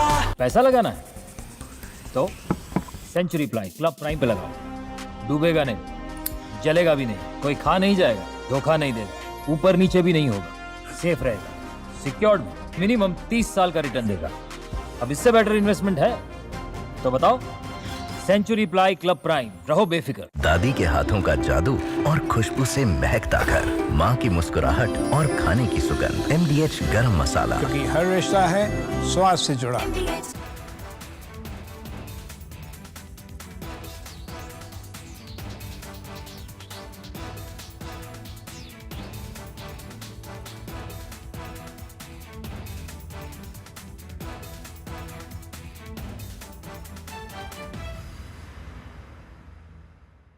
You may also have observed that Operation Sindoor has emerged as a great example demonstrating the success of our indigenous platforms.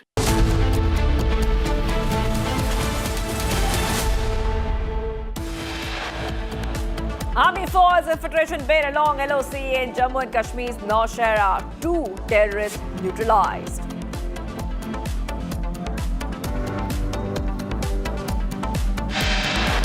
Fought to kill in Jammu and Kashmir, flash floods, relief and rescue operations in full swing.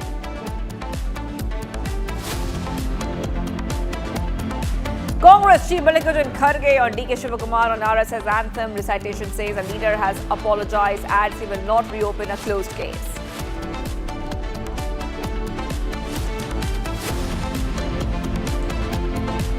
Prime Minister Modi to embark on a two-day visit to Japan today for the 15th India-Japan Annual Summit.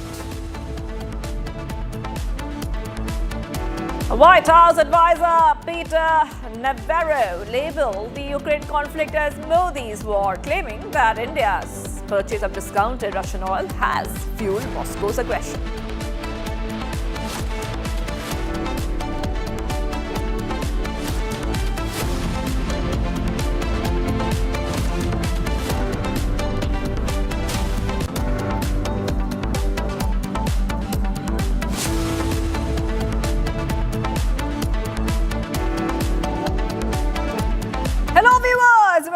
I'm Shivangi Shukla getting you the latest coming in. The top story, Jammu flash floods. Death toll has risen to 43. Very unfortunate, viewers, because there's non-stop heavy rainfall unleashed. Flash floods have been unleashed. Landslides across Jammu and Kashmir region, causing a lot of damage to infrastructure.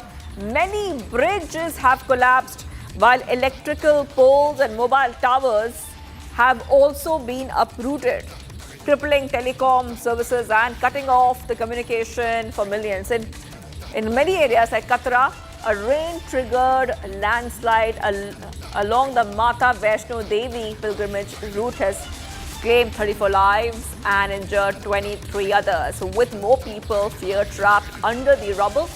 Torrential rains persist for the fourth straight day on Wednesday, disrupting normal traffic as Jammu, Pathankot and Jammu Srinagar highways, along with other key roads, were shut due to landslides and overflowing rivers. So back-to-back updates coming in right now, viewers on Republic TV. I really want to go across to my colleague who's joining us. We have Gursimran joining us live. Gursimran, very unfortunate news coming in because the death toll is rising in the Jammu and Kashmir floods. Record-breaking rainfall has been recorded. If you could just give our viewers an update on what's happening. If we speak of the death toll, it has now risen to 43, with 2 more deaths being reported from the Jammu district. The toll follows as 34 lives have been lost in the Vaishno Devi landslide that took place in the Ardkwari. 4 lives have been lost in the Doda districts, 4 lives in the Jammu district, and 1 life has been lost in the Kathua district. Right now we are reporting from the 4th bridge of Jammu Tawi.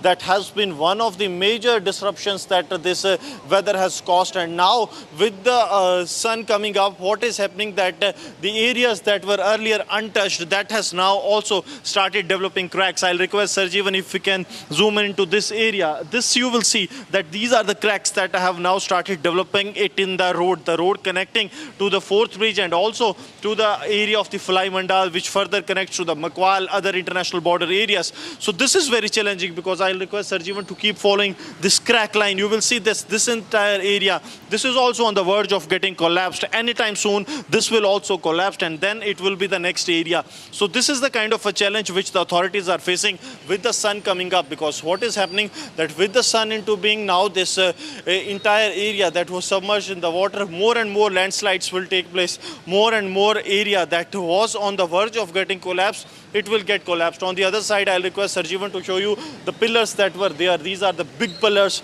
that were carved here so that the flow of the water can be contained. But what has happened to the pillars, the fate of these pillars can be seen from this very place. First pillar, it has completely detached from the main bridge. Second pillar has been submerged in the water. Third has been half submerged, and the fourth one, it has tilted from its main pillar. So this is the situation. Though the water levels of the river Tavi, it has gone down to a large extent. It is somewhere now 7 to 8 feet, which is nothing but normal. But this havoc that it has created is now making it really very challenging, because the 4-lane road that we are now standing in, this 4-lane road has now been limited to only a 2-lane road. And even you see the vehicle, one of the cars that went into this river, that can be seen here. A couple of cars have been washed away along with the motorcycles.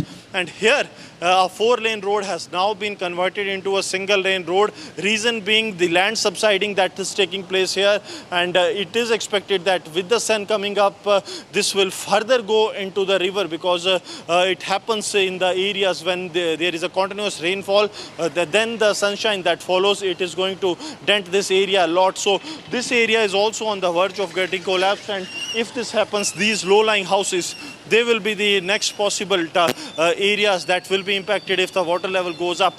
But if we speak of the weather advisory, Jammu has been moved from the red alert to the yellow alert. So for next 48 hours, the alert is there, but the sun is coming up, and it is expected that things will remain more or less on the safer side. Reason being that nothing major prediction has been done when it comes to heavy rainfalls or isolated rainfalls at many locations. So except Doda and the Kishtwar, where isolated heavy rainfall is expected, all the rest of the districts appears to be moving in a right direction. But for the now, the focus of the administration continues to be on the areas where the large-scale damage has been reported, because the assessment of the damage has to be done, and then the rehabilitation work has to be started. Well, Gursimran, we also know that schools were asked to be closed, and we have seen train services have been halted. If you could just give an update on that, because we know that mass evacuation process is simultaneously underway.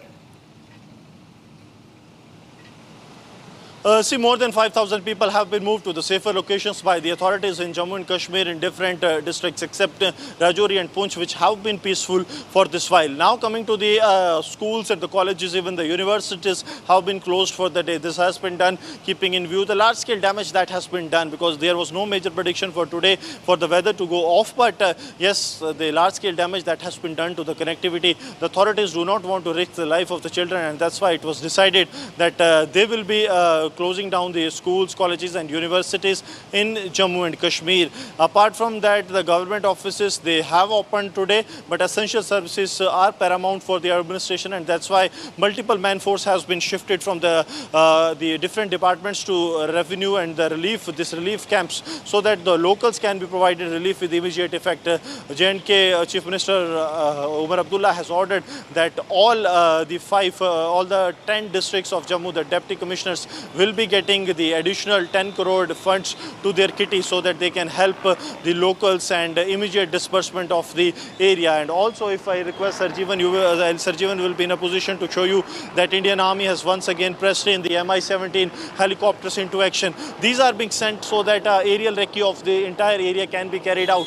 It is really very important, so that if there is a scenario where the people are stranded, because there are many low-lying areas where the water has come due to the change in the route of Chenab River. So if that happens, the locals can be rescued. Yesterday we saw close to 100 people were rescued by the Indian Army along with the Indian Air Force. So that is why regular sorties are being sent from the Jammu airport to the different locations in Jammu, so that the people's life can be saved, those who are stranded at that very places, especially in the Akhnur and the nearby areas of Indripatan.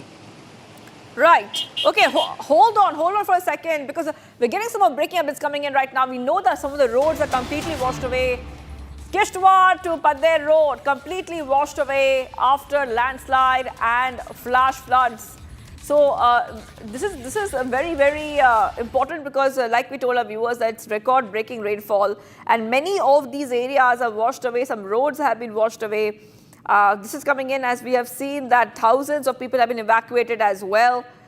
Most of the Jammu division has been inundated by flash floods. That's where my colleague Gursimran is. And this road in Jammu and Kashmir has been absolutely, in Kishtwar, absolutely washed away. People are using tree trunks to cross that road.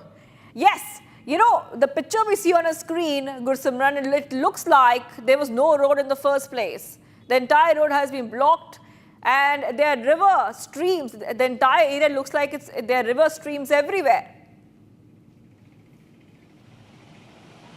Yes, this area, this route from the Kiswar to Padar has been washed away. It is a couple of kilometers after the Gool. It is in the Kwar area where we saw that Dool after Dool in the Kwar area, it has been washed away. The bridge has been washed away. The road has been washed away. And now the locals have to, now being forced without the road being there, that they have to walk on the wooden trunk to cross this very road. There is a population of roughly 20 to 25,000 people living on the other side of the Padar. And important to mention that this is the same road that connects to the Chashoti area where the landslide, this cloudburst has taken place, and even the relief and the rescue operations are still underway in the area. Multiple teams of the NDRF, SDRF are still camping at that very site along with the Indian Army to find out those missing. More than 30 people are still missing in the area. And now what is happening that the authorities, they are trying to establish a contact at an earliest, but multiple areas of Kishtwar continues to be disconnected. All right, thank you for joining us there, Gursimran, with all those details. Getting some breaking news coming in as well. 400 students from the Jawahar Navodaya Vidyalaya have been rescued after 10 hours. Coordinated efforts of Punjab Police, Army and NDRF, BSF in Gurdaspur. Those pictures coming in right now. All of these children and students, they all have been rescued. And this is a picture coming in from Gurdaspur. This is a Jawahar Navodaya Vidyalaya. 10 hours. It took 10 hours of coordinated efforts to go ahead and rescue these children, these students. And it was a joint effort by the police, the army, the NDRF, BSF in Gurdaspur.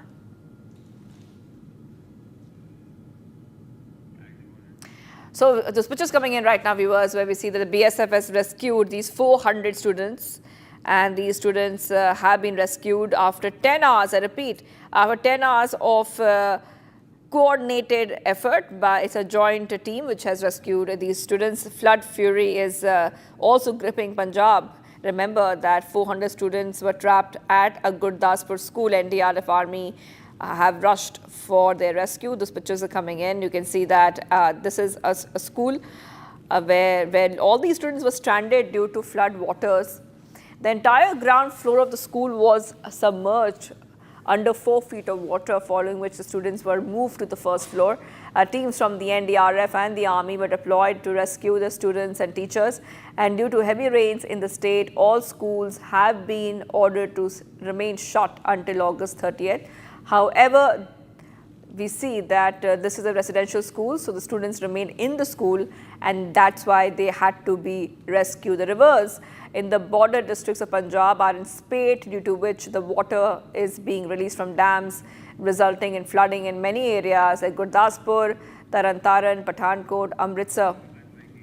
All right, let's move ahead right now, viewers, to some of the other stories tracking here. Republic TV. RSSG Mohan Bhagwat has now once again stressed on the importance of Swadeshi and self-reliance.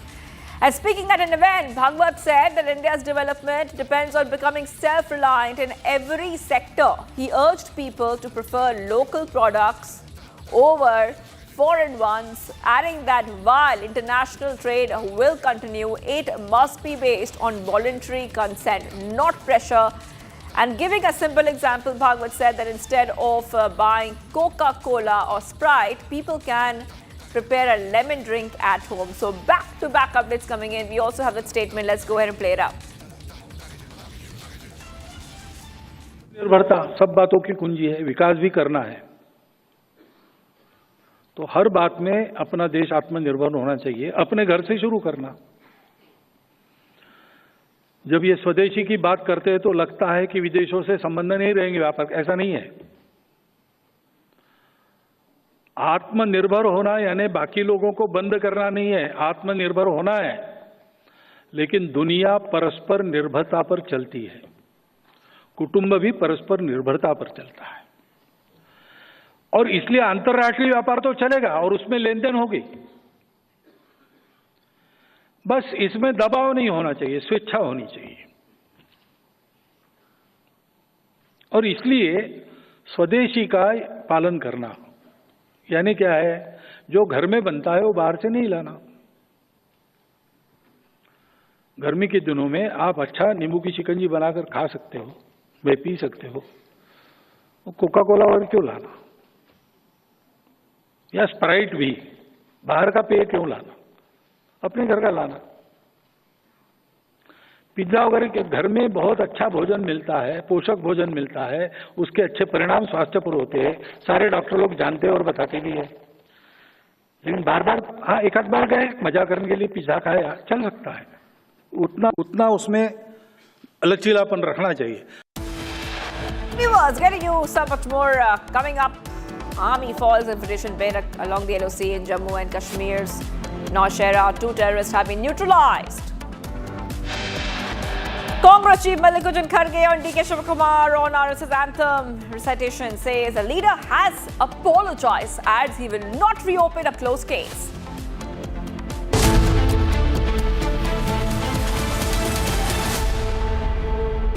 Pure सूजी pasta उबालो मिलाओ और खाओ 8 minute में तैयार। क्या taste है सबका राजा आर मसाला। भारत की अपनी दुकान इंडिया सोना, अपने देश का सामान इंडिया सोना, इंडिया सोना, इंडिया सोना। MDH की हल्दी मिर्ची धनिया करे कमाल, ये रंग दे ये खुशबू दे ये तीखा ये कम पड़े, क्या निराला MDH मसाला। केसरिया से मन जोगी हुआ रे, दिल झूमे देखो तुम्हारा हुआ रे, केसरिया से मन जोगी हुआ। हर पल मनाओ केसरी त्योहार। विमल बोलो जुबान केसरी। थोड़े में ज्यादा स्वाद, यही तो है इसकी खास बात। वाओ मामा क्या स्वाद है, अरे मेरी राजा का राजा AR pure masala.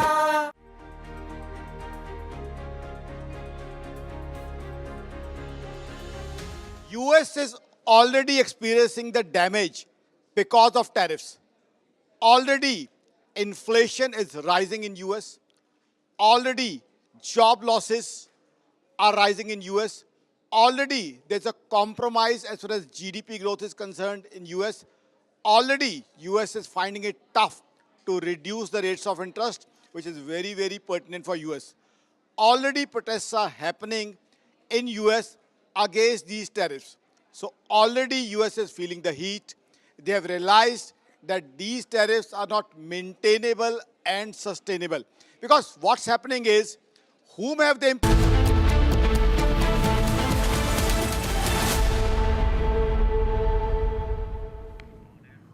So we're live and breaking and we're getting some big updates coming in. It's a weak start for the markets this morning. The Sensex has slipped over 500 points in early trade while the Nifty has fallen below the 24,600 mark. Heavy selling pressure is being seen across key sectors, dragging the benchmarks lower. So this is what we see in the markets today. So let's have a look at what the markets are showing us today. And according to the latest updates coming in, Sensex has crashed over 500 points in early trade, viewers, and the Nifty has slipped below 24,600 points. So the markets are opening, I repeat, the markets are opening in red. Sensex tumbles over 500 points, Nifty slips below 24,600.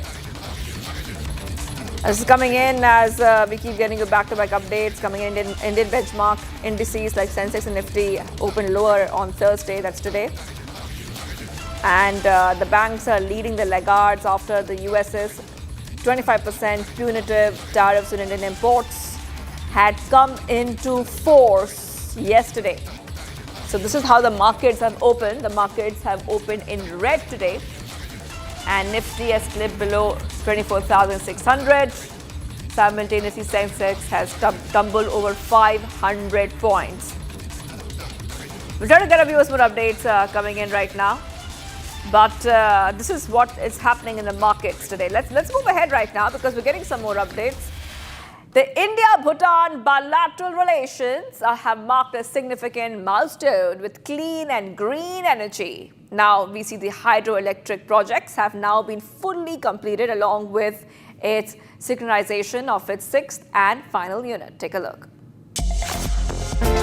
Bhutan's Prime Minister Tshering Tokbe and Energy Minister Jem Tshering, along with India's Ambassador Sudhakar Dallela, graced the milestone occasion.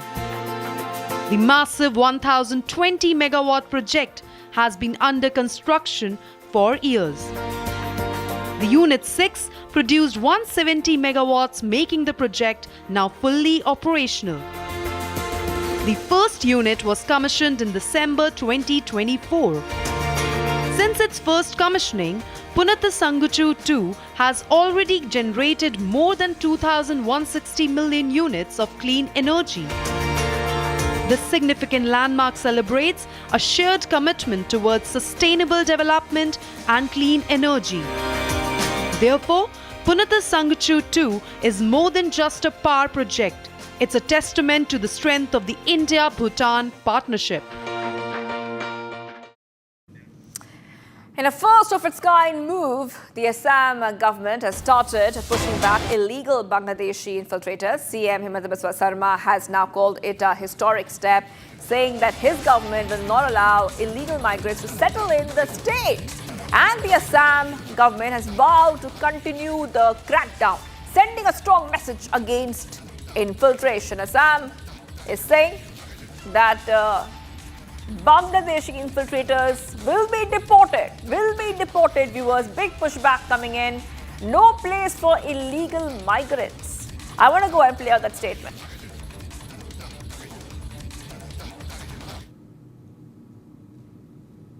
Saturday also we pushed back 26 Bangladeshi.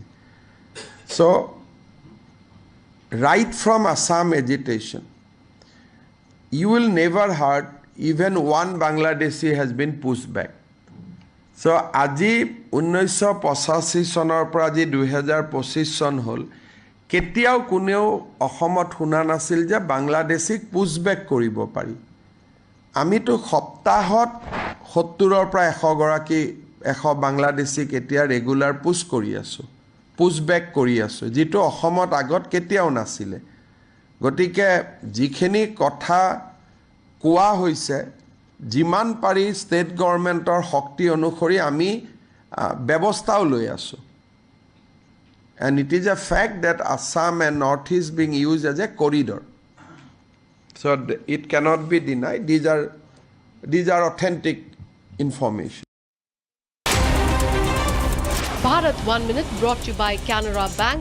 Together we can. And viewers, getting some of it coming in. The Chandigarh-Manali highway closed due to landslide in Banala amid heavy rainfall in the area. Restoration work is underway, trying to restore the situation.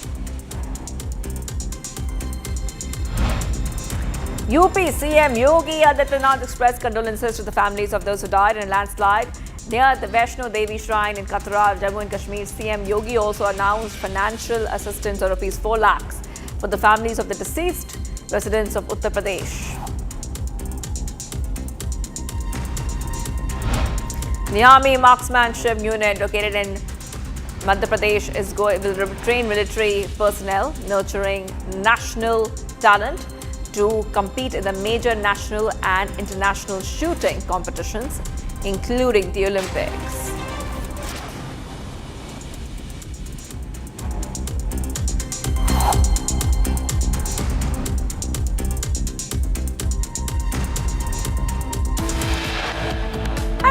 Much more coming right up. We're live and breaking. 43 killed in Jammu and Kashmir. Flash floods, relief and rescue operations are in full swing. Prime Minister Modi to embark on a 2-day visit to Japan today for the 15th India-Japan Annual Summit.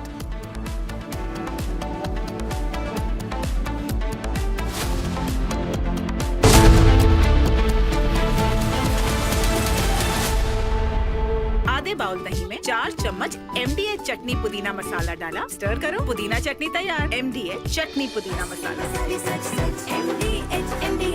पैसा लगाना है तो century ply club prime पे लगाओ। डूबेगा नहीं, जलेगा भी नहीं, कोई खा नहीं जाएगा, धोखा नहीं देगा, ऊपर नीचे भी नहीं होगा, सेफ रहेगा, सिक्योर्ड में मिनिमम 30 साल का रिटर्न देगा। अब इससे बेटर इन्वेस्टमेंट है तो बताओ। सेंचुरी प्लाई क्लब प्राइम, रहो बेफिक्र। थोड़े में ज्यादा स्वाद, यही तो है इसकी खास बात। वाओ मामा, क्या स्वाद है। अरे मेरे राजा, मसाला। भारत की अपनी दुकान, इंडिया सोना, अपने देश का सामान, इंडिया सोना, इंडिया सोना। इंडिया-सोना। दादी के हाथों का जादू और खुशबू से महकता घर, माँ की मुस्कुराहट और खाने की सुगंध। MDH गरम मसाला, क्योंकि हर रिश्ता है स्वाद से जुड़ा।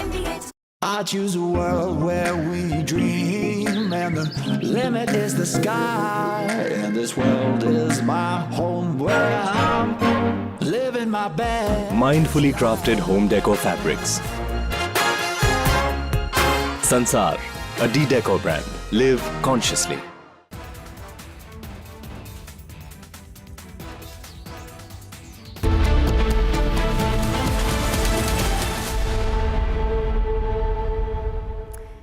President Donald Trump has hiked tariff on India to 50%, calling it a punishment for New Delhi's continued purchase of Russian oil. But the Indian government says there is no cause for concern. Officials stress that India's exports are well diversified and not overly reliant on the US market. The Modi administration has also emphasized that this is just a temporary setback to what it sees as a long-term strategic partnership with Washington. Here's more in this report.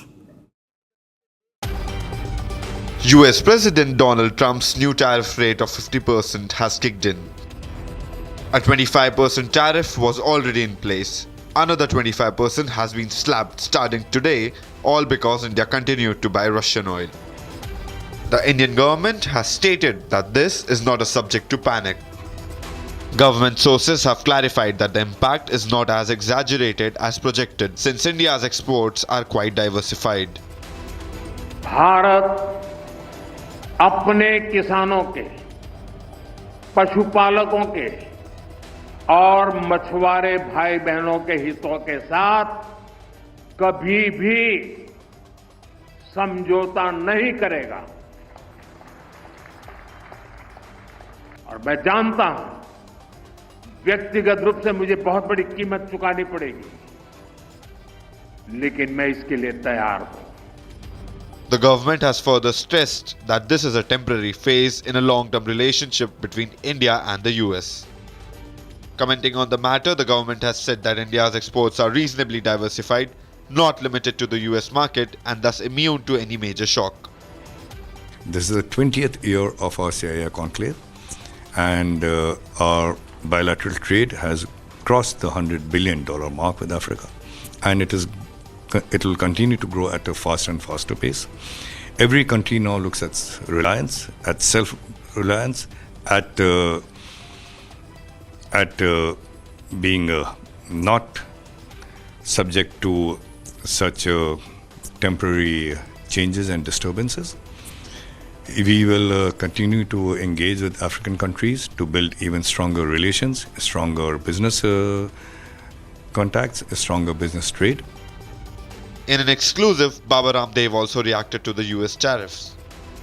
Tariff का जवाब देने के लिए तो भारत को एक सप्ताह में अमेरिका अपनी औकात में आ जाएगा या भारत के सामने नतमस्तक साष्टांग दंडवत प्रणाम करने लग जाएगा।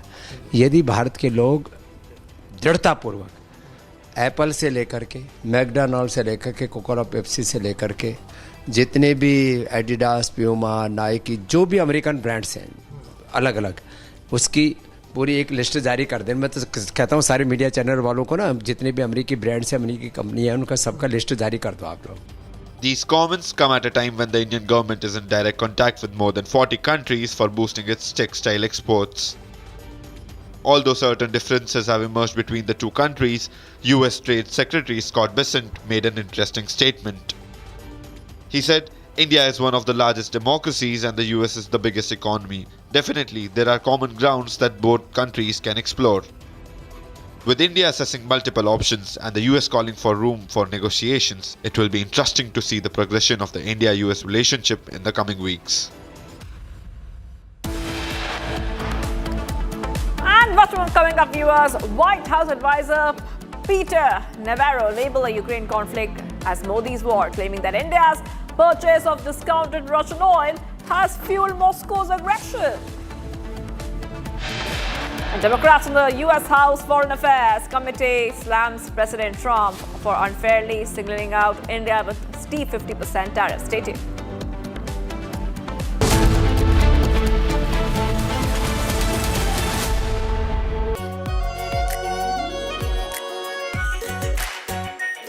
AR pure shahi paneer masala, delicious, healthy everyday. पैसा लगाना है तो सेंचुरी प्लाई क्लब प्राइम पे लगाओ। डूबेगा नहीं, जलेगा भी नहीं, कोई खा नहीं जाएगा, धोखा नहीं देगा, ऊपर नीचे भी नहीं होगा, सेफ रहेगा, सिक्योर्ड, मिनिमम 30 साल का रिटर्न देगा। अब इससे बेटर इन्वेस्टमेंट है तो बताओ। सेंचुरी प्लाई क्लब प्राइम, रहो बेफिक्र। आधे बाउल दही में 4 चम्मच MDH चटनी पुदीना मसाला डाला, स्टर करो, पुदीना चटनी तैयार। MDH चटनी पुदीना मसाला। केसरिया से मन जोगी हुआ रे, दिल झूमे देखो मतवारा हुआ रे।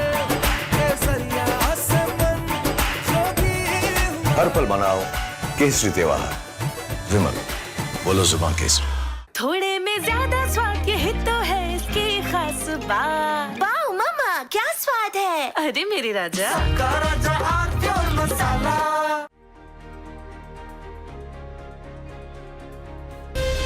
From Asia's largest news headquarters, setting the agenda for Bharat.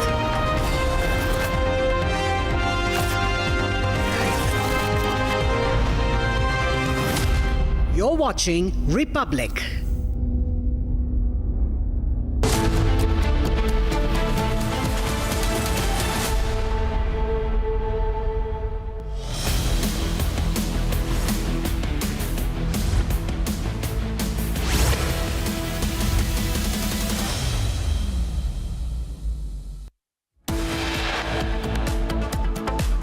Army foils infiltration bid along LOC in Jammu and Kashmir's Nowshera. 2 terrorists neutralized. 40 killed in Jammu and Kashmir flash floods. Relief and rescue operations in full swing. Congress Chief Mallikarjun Kharge on DK Shivakumar on RSS anthem recitation says the leader has apologized, adds he won't reopen a closed case. Prime Minister Narendra Modi to embark on a 2-day visit to Japan today for the 15th India-Japan Annual Summit. And White House advisor Peter Navaro labelled the Ukraine conflict Modi's war, claiming that India's purchase of discounted Russian oil has fueled Moscow's aggression.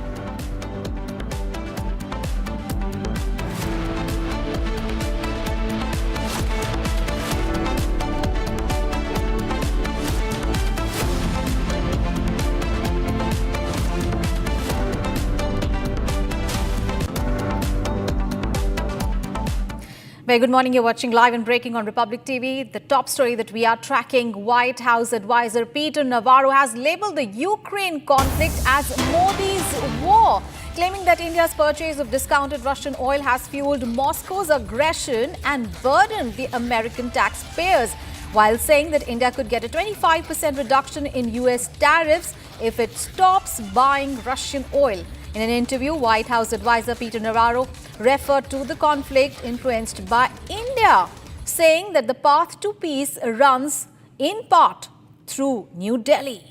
So, big statement therein coming in by the White House advisor Peter Navaro. He has labelled the Ukraine conflict as Modi's war, and he claims that India's purchase of discounted Russian oil has fueled Moscow's aggression and burdened the American taxpayers. He said that India could get a 25% reduction in US tariffs if it stops buying the Russian oil.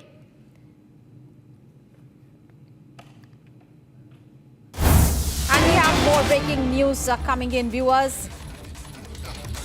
The Democrats on the US House Foreign Affairs Committee has slammed President Donald Trump for unfairly signaling out India with steep 50% tariffs, even as China, one of the largest buyers of Russian oil, faces no such penalties.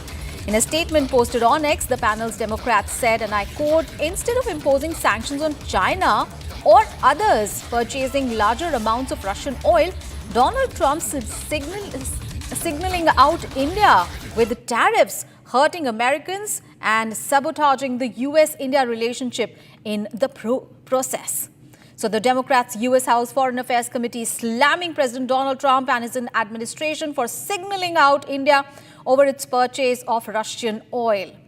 Remember this coming in even as China, which is Moscow's largest crude exporters, faces no such penalties. The Democrats said that Donald Trump's 50% tariffs on Indian imports are hurting the Americans and sabotaging the US-India ties built over past 2 decades of bipartisan efforts. And this is what the House Foreign Affairs Committee posted on X. So the Democrats panel said in a statement on X that instead of imposing sanctions on China or others purchasing large amounts of Russian oil, Trump's is signaling out India with tariffs hurting Americans and sabotaging the US-India relationship in the process. Our executive editor Abhishek Kapoor is now joining us on the phone line for more details. Abhishek, a very good morning. So US Democrats panel slamming Donald Trump administration over India tariffs, and a very, very strong statement there from the US Democrats panel.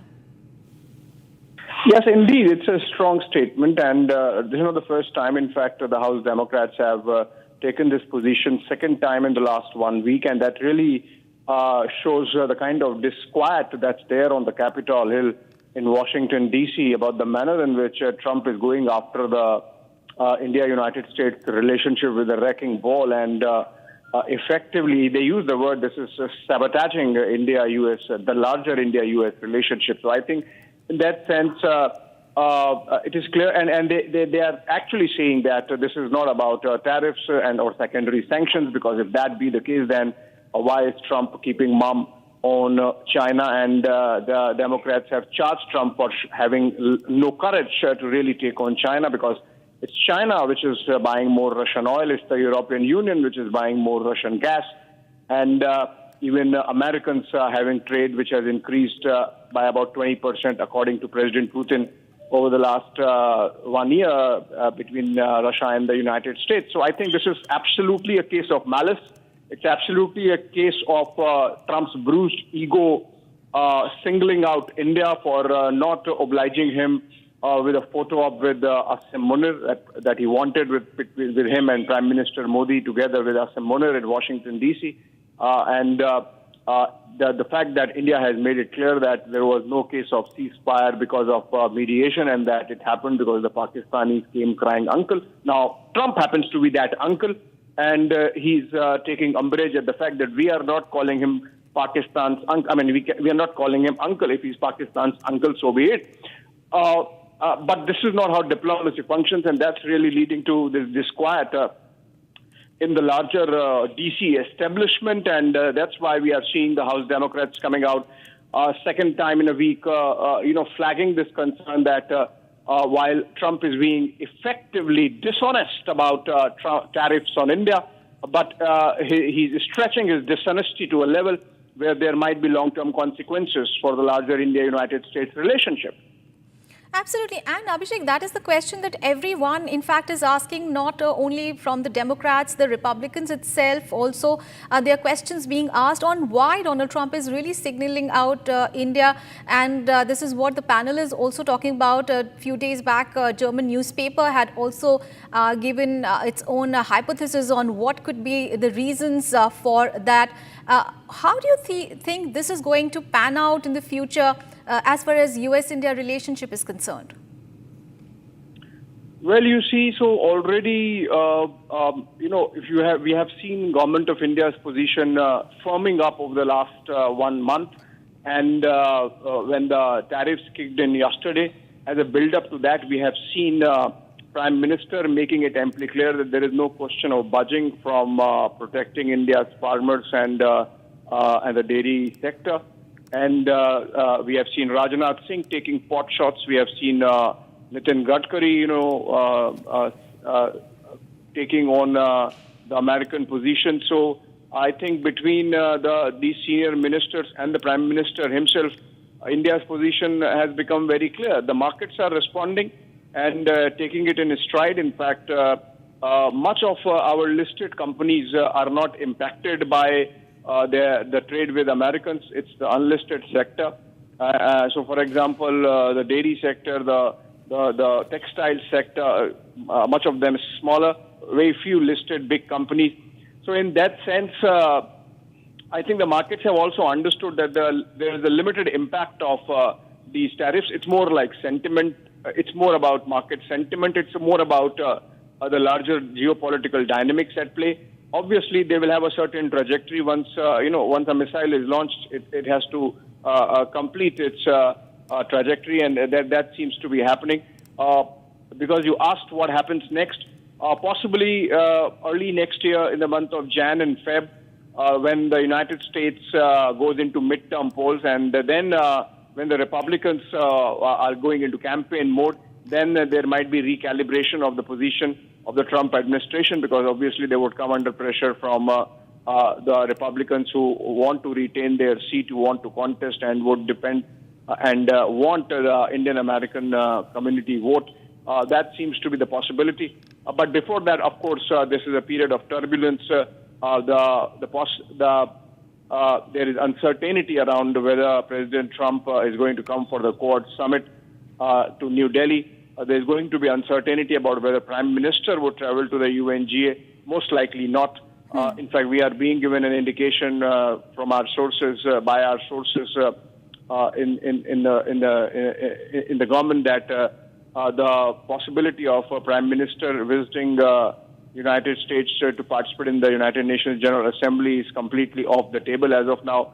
And as I mentioned, in this, the kind of thrust that is there already, and the kind of indecent, indignified, and intemperate comments that are coming in from the Trump team, including from Scott Bessent, including from Peter Navaro, including from Howard Lutnick. I think the gloves are off effectively, and it's unlikely that we are going to see any decent dialogue re-establishing between India and the United States anytime soon, not of course this month. And so obviously this is a time of turbulence that has to be, taken in stride, and that's what the government, the industry, and the markets and the people seem to be doing. We're getting reports, for example, of already demand for boycott of American goods from Mofussil, from small town, from Middle India, and I think that should be sending a strong message to Trump that India collectively, the government and the people, are going to stare him down. Right. All right. Thank you so much, Abhishek, for joining us and sharing your insights on that big story. And viewers, we need to move on in the bulletin now. We have a big story coming in. It is a weak start really for the markets this morning, because the Sensex has slipped over 500 points in early trade, with the Nifty also falling below the 24,600 mark. Heavy selling pressure is being seen across key sectors, and that is dragging the benchmarks lower. All right, so Dalal Street opening for trade today, and we are seeing a Sensex tank 600 points.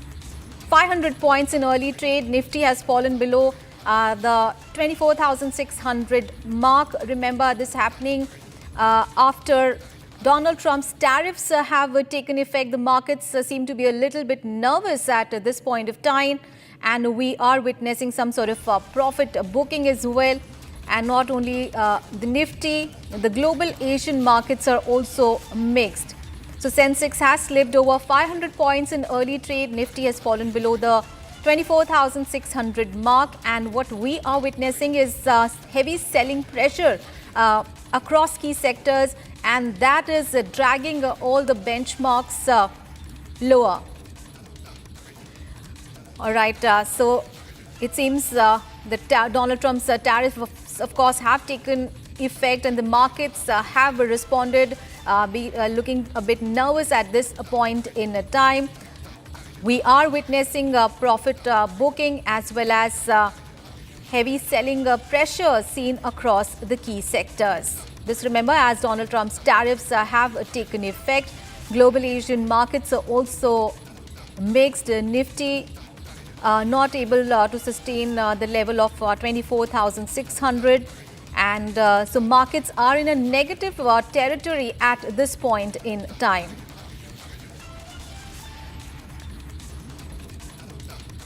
So weak start for the markets this morning. Sensex slipping over 500 points in early trade. Nifty falling below the 24,600 mark. Heavy selling pressure being seen across the key sectors, and this is across all the sectors, and the heavy selling pressure is leading to the markets witnessing a Sensex slipping over 500 points, Nifty falling, and the heavy selling pressure dragging the benchmarks lower.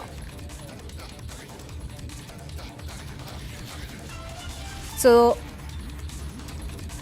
the Nifty down as well as Sensex down.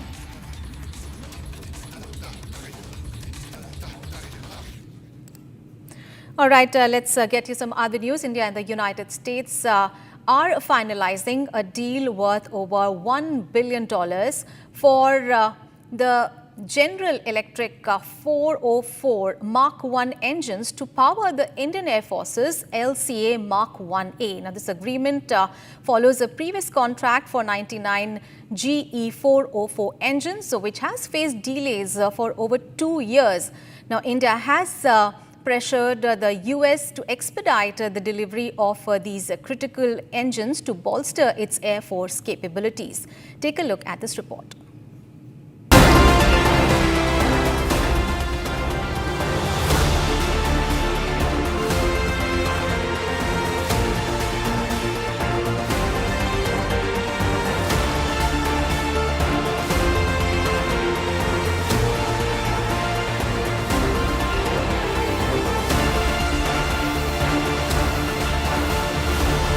U.S. President Donald Trump's new tariff rate of 50% has kicked in. 25% tariffs were already in place. Another 25% have been imposed starting today as a result of India's purchase of Russian oil. Amid these tariffs being imposed, India is on track to sign a $1 billion contract with American aerospace giant General Electric for the supply of 113 GE 404 engines to support the expanding Tejas fighter jet program. Sources say discussions are progressing steadily, with a formal agreement expected to be inked by September. Under the proposed timeline, GE will deliver 2 engines per month, ensuring a continuous supply for India's indigenous fighter production. This upcoming deal follows India's approval of an earlier contract for 97 additional LCA Mark 1A jets, valued at over 62,000 crore rupees, part of the broader plan to replace the Indian Air Force's retiring MiG-21 fleet. Public sector giant HAL, which is manufacturing the jets, has already procured 99 engines for the first batch of 83 aircraft. The new order of 113 will bridge the gap for the next round of production, helping HAL hit its target of 212 GE 404 engines without delays. The delivery schedule is ambitious. HAL aims to complete the first batch by the end of 2029-30, followed by a second batch by 2033-34. Meanwhile, talks are also advancing for the more powerful GE 414 engines to be used in the upcoming LCA Mark II and Advanced Medium Combat Aircraft AMCA. That deal may include up to 80% technology transfer, a crucial step in India's push for defense manufacturing independence. As India phases out older platforms, this fresh engine order is seen as a crucial boost for both the Air Force's combat readiness and the Make in India defense vision.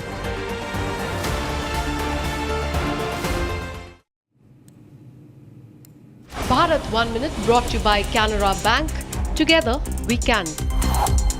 The Chandigarh-Manali highway has been closed due to a landslide in Banala amid heavy rainfall in the area. Restoration work is underway to restore the situation. Uttar Pradesh Chief Minister Yogi Adityanath expressed condolences to the families of those who died in a landslide near the Vaishno Devi shrine in Cuttack in Jammu and Kashmir. Chief Minister Yogi Adityanath also announced a financial assistance of 4 lakh rupees for the families of the deceased residents of Uttar Pradesh.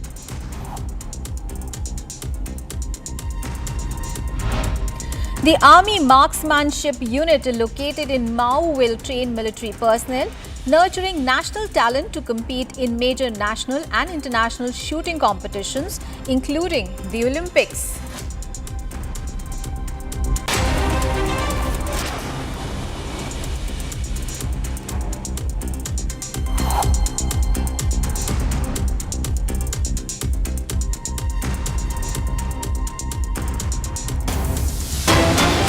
We have big breaking news coming in from Jammu and Kashmir. The Jammu flash flood death toll has risen to 43. Non-stop heavy rains have unleashed flash floods and landslides across Jammu and Kashmir, causing severe damage to infrastructure. Several bridges have collapsed. Electricity poles and mobile towers have been uprooted, crippling telecom services and cutting off communication lines for millions of people. In Cuttack, a rain-triggered landslide along the Mata Vaishno Devi pilgrimage route claimed 34 lives and injured 23 others, with more people feared trapped under the rubble. Torrential rains persisted for the 4th straight day on Wednesday, disrupting normal traffic as the Jammu-Pathankot and Jammu-Srinagar highways, along with other key roads, are shut due to landslides and overflowing rivers. So floods and landslides triggered by record-breaking heavy rains have killed more than 43 people now. That is the latest update we have. The water level in the region's raging rivers had dropped yesterday, but the scale of damage has been devastating, and several bridges have collapsed. There has been electricity poles and mobile towers that have been uprooted. Telecom services have been crippled, and that has cut off communication for millions of people. Talking about the Mata Vaishno Devi pilgrimage landslide, it has claimed 34 lives, 23 others have been injured, and more people are feared trapped under the rubble. So torrential rains are persisting in Jammu and Kashmir. For the 4th straight day, they continued on Wednesday, and those rains have disrupted normal traffic. Jammu-Pathankot, Jammu-Srinagar highways are shut. The other key roads also in the state have been shut due to landslide, overflowing rivers.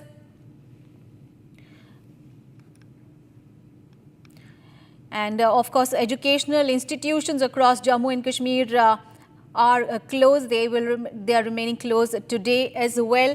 Gursimran, my colleague, is now joining us for more details. Gursimran, the flash flood death toll has now risen to 43. Give us a review of the relief and rescue operations that are going on in the state right now. I'll request Sarjivan to go to the visuals that here at the Balol Nala, where you will see that a large-scale devastation has been reported to this area. Here you will see that the crops have completely been washed away due to the levels of the flood that has hit this entire area. And now I'll request Sarjivan if he can come to this place and show you that the people are now removing the debris and the mudslides that are inside their homes, and they are now trying to remove these debris out of their place because this area has seen a large-scale devastation by the floods. It was around 5 to 7 feet of the waters in the upper areas, and in the low-lying areas it was more than 7 to 10 feet of the water that has entered this area. Here only the Indian Army's 4 Jackli carried out the relief and the rescue operation, and this entire area that you see, it will still have, after 3 days of this massive floods hitting this very area, it will still have the traces of the water that has entered this very area and entire area. As long as Sarjivan can show you from this very area, you will see that these crops have been completely submerged, trees have been washed away, and a large-scale devastation has been reported to this very area. This is on the main road that connects to the Indo-Pakistan international border, and even some of the areas have been washed away. You will see landslides that have been reported there. There used to be a camp of the Indian Army along with the camp of BSF there. That too has been damaged, partial damage that has been reported in both these camps, and also the landslide and the land subsiding that has taken place. Now the waters have gone down, but the on-ground situation continues to be grim as people have faced a large-scale damage. Here I'll request Sarjeevan to show you that the walls that have collapsed due to the flood levels. Here you will see that the complete collapse of the walls, that the boundary walls of these houses, they have completely decimated in the floods that have taken place. So this is the extent of devastation that has been reported in the Union Territory of Jammu and Kashmir, that as far as Sarjeevan can show you, you will see the traces of devastation that has been caused and the large-scale destructions by the floods that have taken place yesterday and day before yesterday. Day before yesterday, it was ferocious floods that have done damage to every nook and corner of the Jammu city and the nearby areas. And now as we speak, the rescue operations have completed to a large extent, but now the focus has shifted to the relief operations in the Jammu district, so that those who have been impacted, more than 5,000 people moved out of to safe location from their houses, 1,000 houses damaged and whatnot, and now this is being assessed by the authorities. Right, Gursimran, and rain in Jammu has broken a record of 50 years. What is the IMD saying now? Because a lot of people have been evacuated from low-lying areas. Tell us about that.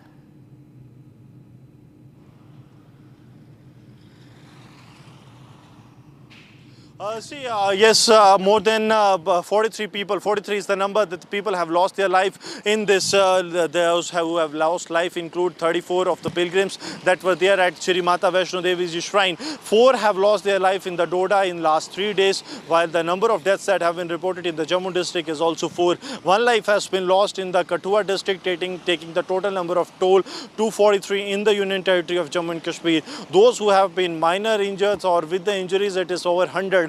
Majority being in the Cuttack.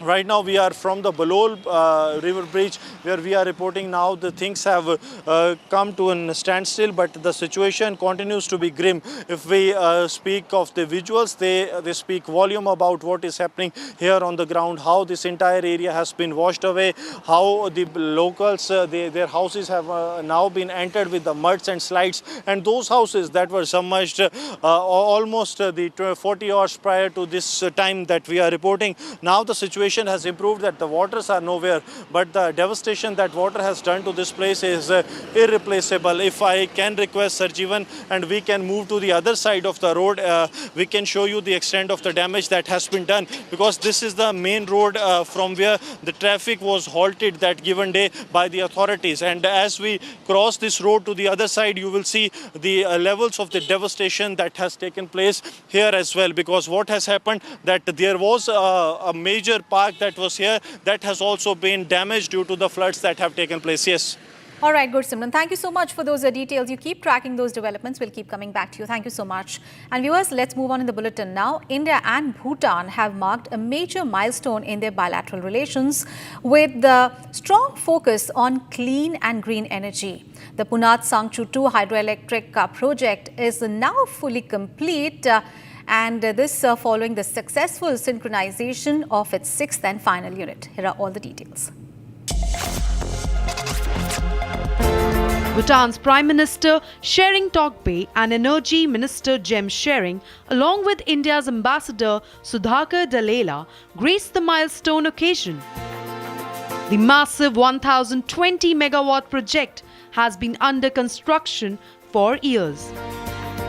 The Unit 6 produced 170 megawatts, making the project now fully operational. The first unit was commissioned in December 2024. Since its first commissioning, Punat Sangchu 2 has already generated more than 2,160 million units of clean energy. This significant landmark celebrates a shared commitment towards sustainable development and clean energy. Therefore, Punat Sangchu 2 is more than just a power project. It's a testament to the strength of the India-Bhutan partnership. Viewers, time to take a break, and coming up ahead, Army foils infiltration bid along LOC in Jammu and Kashmir's Navaro. 2 terrorists neutralized. Also coming up ahead, Congress Chief Mallikarjun Kharge on DK Shivakumar on RSS anthem recitation, says the leader has apologized, adds he won't reopen a closed case. Those big stories and much more after a short break. Don't go anywhere.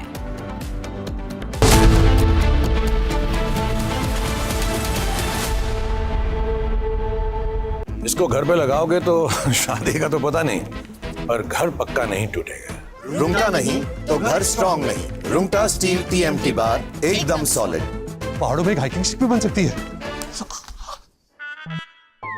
थोड़े में ज्यादा स्वाद, यही तो है इसकी खास बात। वाओ मामा, क्या स्वाद है। अरे मेरे राजा, राजा मसाला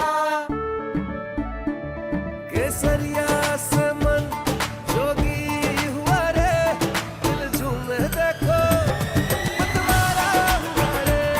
केसरिया से मन जोगी हुआ। हर पल मनाओ केसरी त्योहार। विमल, बोलो जुबान केसरी। अब छोलिया हो या लोबिया, सफेद चने या काले चने, सब कुछ मजेदार बने।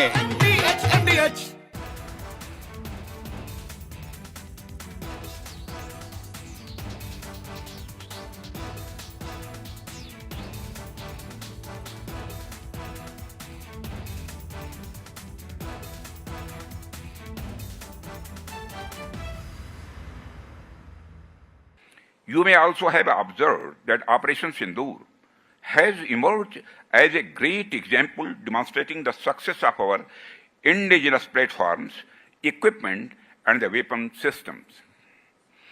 Its achievements have once again underlined that in the times to come, self-reliance is an absolute necessity.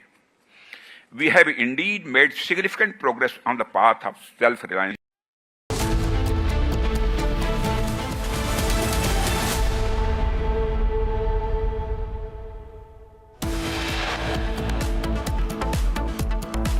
Army foils infiltration bid along LOC in Jammu and Kashmir's Navshera. 2 terrorists have been neutralized. Flash floods wreak havoc in Jammu and Kashmir. Nearly 40 people have been killed. Rescue operations are in full swing.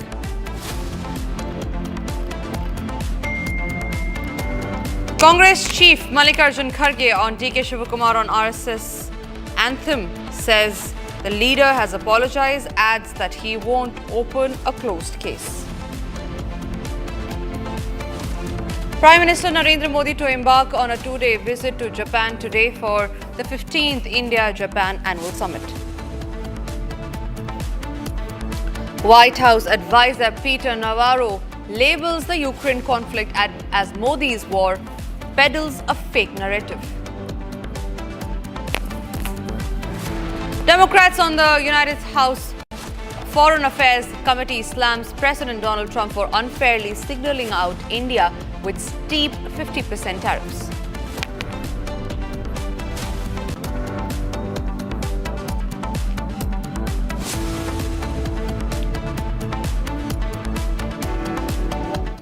And we start this edition with some breaking news that's coming in from Jammu and Kashmir, where we learned 2 terrorists have been killed after an infiltration bid was foiled by the army along the LOC near the Navshera Nard in the Gurez sector of North Kashmir. We learned the search operations are still underway in this regard. 2 terrorists, remember, have been neutralized.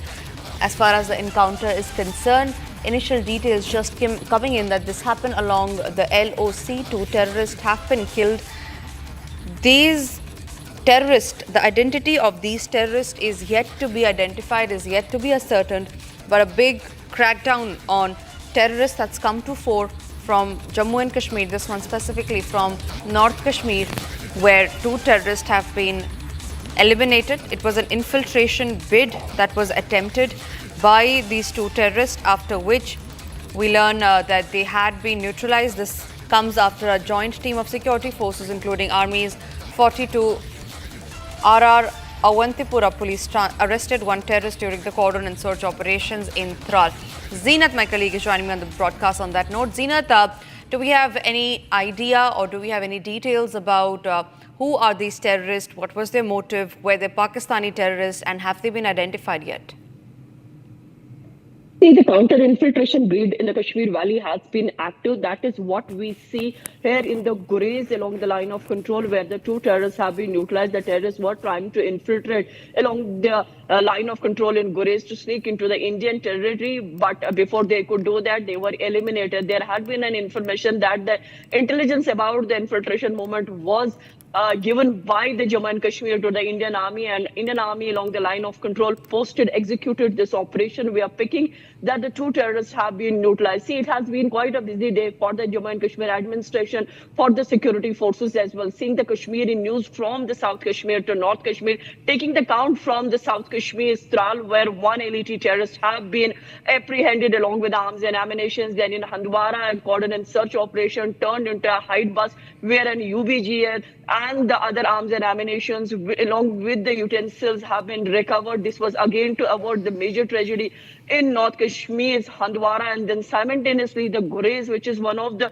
shortest route to infiltrate and have been used by the terrorists for a very long time. They're taking the advantage that before the passes turn into a snowy one, they try to sneak in. Then the cover is usually given by the Pakistan Army to help these Pakistan trained terrorists to sneak into the Indian territory. Today, once again, an infiltration bid was foiled, and this was in Navshara Nard. This is the exact location where this infiltration had taken place, and the two terrorists have been neutralized by the Indian Army. Meanwhile, we have seen a number of operations along the line of control this year, be it from the North Kashmir's Baramulla or the Kupwara, and now another coming in from the Gurez sector of Bandipora, where the two terrorists have been neutralized. And the operation still continues, and also the search in the forest belt is on. Right, Zina, like we were just pointing out how the search operations are still underway. Are we looking forward to some more terrorists being trapped and an encounter that could take place likely later in the evening? Tanisha, we need to understand this is a huge forest belt that is connecting you to the line of control. This is exactly the edge of the line of control where this operation is taking place. And the dense foliage is there. With the results, we see the aerial surveillances have been pressed to see if there are more terrorists. Because as I already said, that there has been an input coming from Jammu and Kashmir police. The Bandipora police has shared an input with the Indian Army about the infiltration that might take place. They have taken this input very serious, and that resulted into an elimination of two terrorists because the suspicious movement was observed along the line of control by the Indian Army. The Indian Army came under the heavy fire, and that fire was retaliated. In this operation, the two terrorists have been neutralized. Although the identity of the terrorists who have been neutralized is yet to be asserted, meanwhile, the search operation continues. And also to say that if at all there are more terrorists in number in the forest belt, that too will be neutralized, for which the search operation is being carried by the people, by the Indian Army who posted along the line of control in the Gurez sector. Right, Zina, thank you very much for getting us those details. Quickly shifting our focus to some more breaking news that's coming in. The Trump administration has proposed new restrictions on the I-visa classification for foreign journalists covering the United States. Now, under the proposal, visas will now have a 240-day limit, replacing the long-standing indefinite duration of status system in place since 1985. Now, the Department of Homeland and Security says the move is aimed at preventing fraud and abuse, with extensions granted only if officials are satisfied with the journalist's advice. All right, Chandrakala is joining us on the broadcast on that. Chandrakala, share more details about how the United States has now restricted the I-visas. It's put a 240-day limit. What are the repercussions that India is looking forward to? Well, absolutely. After the non-immigrants, the U.S. visa rules are saying that the non-immigrant application should be, should have an in-person interview. Now, this is another rule being imposed by U.S. as far as the visa policy is concerned. Now, the Homeland Security has come up. Department of Homeland Security has come up with this very decision of restricting the stay limit of journalists, students. On the well, this could have repercussions as far as the students are concerned, who, US is one of the most preferred destination when it comes to Indian students moving out for further studies. So this could also impact the F1, J1 visa holders as far as this particular move is concerned. Also comes at a very, very crucial time when the relations between both the countries are at all-time low, and this particular visa rules being imposed by US could have the impact could have more on the students who every year a lot of students, goes to US for pursuing further studies. So yes, the repercussion would be on the students as far as this,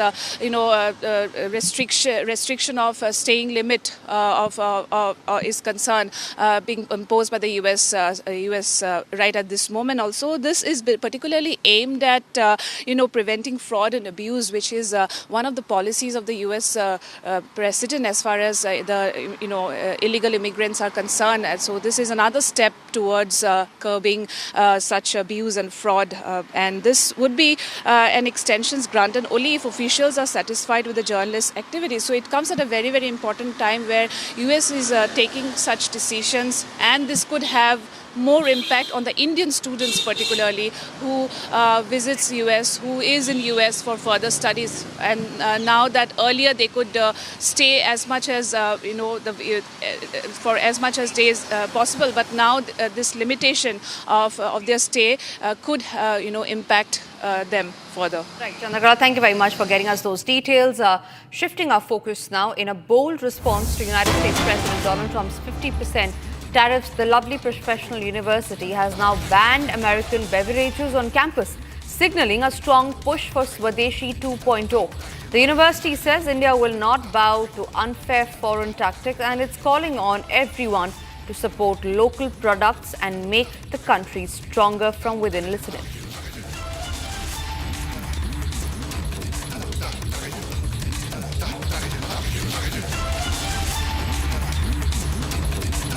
अगस्त को जब भारत का स्वतंत्रता दिवस था, एक फैसला लिया था पूरे यूनिवर्सिटी के स्टूडेंट, स्टाफ और मैंने मिलके कि यदि ट्रम्प साहब ने 27 अगस्त को 50% टैरिफ भारत के प्रोडक्ट्स पर लगाया, तो हम लवली प्रोफेशनल यूनिवर्सिटी के प्रांगण से, कैंपस से अमेरिकन ब्रांड्स की जो सॉफ्ट ड्रिंक्स हैं उसका बहिष्कार कर देंगे, उनको बैन कर देंगे, वो वहाँ पर नहीं बिकेंगी। आज वो हम करने जा रहे हैं और मुझे उम्मीद है जब हम ये बैन करने जा रहे हैं तो भारत के लोगों में, हमारी भारत के जनता में, हम सब भारतीयों में भी एक स्वदेशी की तरफ रुझान बढ़ेगा।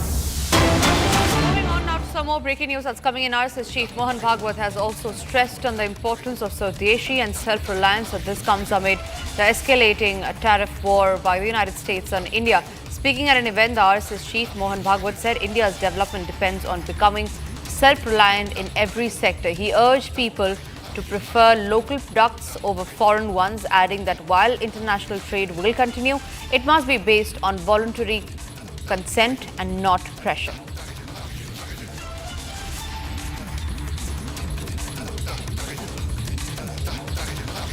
आत्मनिर्भरता सब बातों की कुंजी है, विकास भी करना है, तो हर बात में अपना देश आत्मनिर्भर होना चाहिए, अपने घर से शुरू करना। जब ये स्वदेशी की बात करते हैं तो लगता है कि विदेशों से संबंध नहीं रहेंगे व्यापार, ऐसा नहीं है। आत्मनिर्भर होना यानी बाकी लोगों को बंद करना नहीं है, आत्मनिर्भर होना है, लेकिन दुनिया परस्पर निर्भरता पर चलती है, कुटुंब भी परस्पर निर्भरता पर चलता है, और इसलिए अंतर्राष्ट्रीय व्यापार तो चलेगा और उसमें लेन देन होगी, बस इसमें दबाव नहीं होना चाहिए, स्वेच्छा होनी चाहिए। और इसलिए स्वदेशी का पालन करना यानी क्या है, जो घर में बनता है वो बाहर से नहीं लाना। गर्मी के दिनों में आप अच्छा नींबू की शिकंजी बनाकर खा सकते हो, वे पी सकते हो, कोका कोला और क्यों लाना, या स्प्राइट भी बाहर का पेय क्यों लाना, अपने घर का लाना। पिज्जा वगैरह के घर में बहुत अच्छा भोजन मिलता है, पोषक भोजन मिलता है, उसके अच्छे परिणाम स्वास्थ्य पर होते हैं, सारे डॉक्टर लोग जानते हैं और बताते भी है। लेकिन बार बार हाँ एक आध बार गए मजा करने के लिए पिज्जा खाया, चल सकता है, उतना उसमें लचीलापन रखना चाहिए। Shifting our focus to some breaking news that's coming in from the state of Karnataka. Pramoda Devi Virar, the queen of Mysore royal family, has expressed concern over this year's Dasara celebrations in Karnataka. She said statements claiming Chammundeshwari temple does not belong to Hindus were unnecessary. The queen clarified that the government's Dasara is a cultural event while traditional religious rituals at the temple will continue privately. The member of Mysore's erstwhile royal family and MP Yaduvir had also said and expressed strong dismay over the way this year's Dasara celebrations are being planned by the Karnataka government. In a note, she said that politics had found a way around the sacred Chammundeshwari temple atop the Chamundi Hills. Her remarks, remember, comes in backdrop of the government inviting writer Manu Mushtaq to inaugurate this year's Nada Haba, the Janta Dasara, a move that has sparked a widespread debate.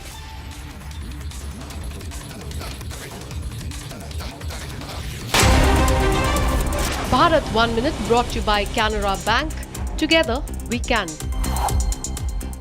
Here's a quick check of the other stories that we're tracking in Bharat in 1 minute. The district administration has launched a new initiative providing free NEET and JEE coaching to 11th and 12th grade students preparing for competitive exams. 10 clusters will be formed in the city to train 600 students, specifically those in class 11th and 12th. The aim is to give students good exposure. Residents of Bhaderwa are in process to be moved to safer places as houses and temples are damaged in the area due to flash floods.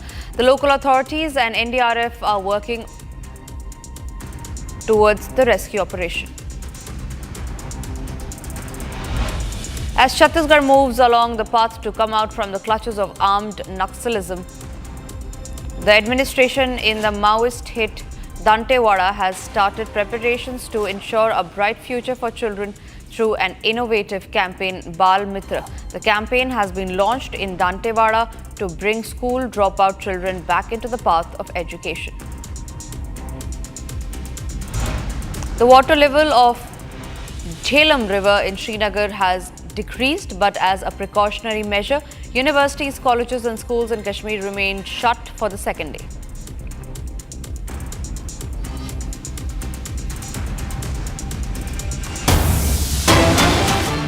All right, shifting our focus to some breaking news that's coming in. There's a political storm that has erupted over Stalin's visit to Bihar. Stalin, who visited Bihar, remember, at a time when elections are due this year end, with the BJP raking up the controversy over the anti-Bihar and anti-Sanatana remarks made by the DMK leaders in the past.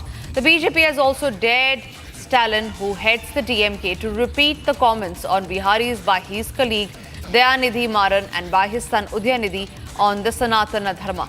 If he has the guts, when he reaches the election-bound state this afternoon, an open dare that has been given out by the BJP to MK Stalin, and all of this regarding the anti-Sanatan and the anti-Hindu remarks, anti-Bihari comment that had been made by MK Stalin in the past. It has all come back now to haunt MK Stalin. Let's listen into some reactions that we're getting on the story. बड़े फक्र के साथ मैं बिहार के लोगों के सामने प्रश्न रखना चाहता हूं कि आप तेजस्वी यादव और राहुल गांधी से पूछें, क्या बिहार को चिढ़ाने के लिए, बिहार के लोगों को चैलेंज करने के लिए बिहार में क्यों लाए हैं? क्या लालू यादव का आधार कम गया? क्या राहुल गांधी का आधार कम गया है? या हिंदुओं को गाली देने के लिए उन्होंने स्टालिन को, बिहार को गाली देने के लिए रेवंत रेड्डी को लाए हैं? लालू यादव, तेजस्वी यादव और राहुल गांधी को माफी मांगना पड़ेगा बिहार के लोगों से, नहीं तो इसका खामियाजा भुगतना पड़ेगा। Jammu flash floods death toll has risen to 43 now. Non-stop heavy rain unleashed flash floods in landslides across Jammu and Kashmir, causing severe damage to infrastructures. Several bridges have collapsed while electricity poles and mobile towers have been uprooted, crippling telecom services and cutting off communication for millions. Watch this report from Ground Zero.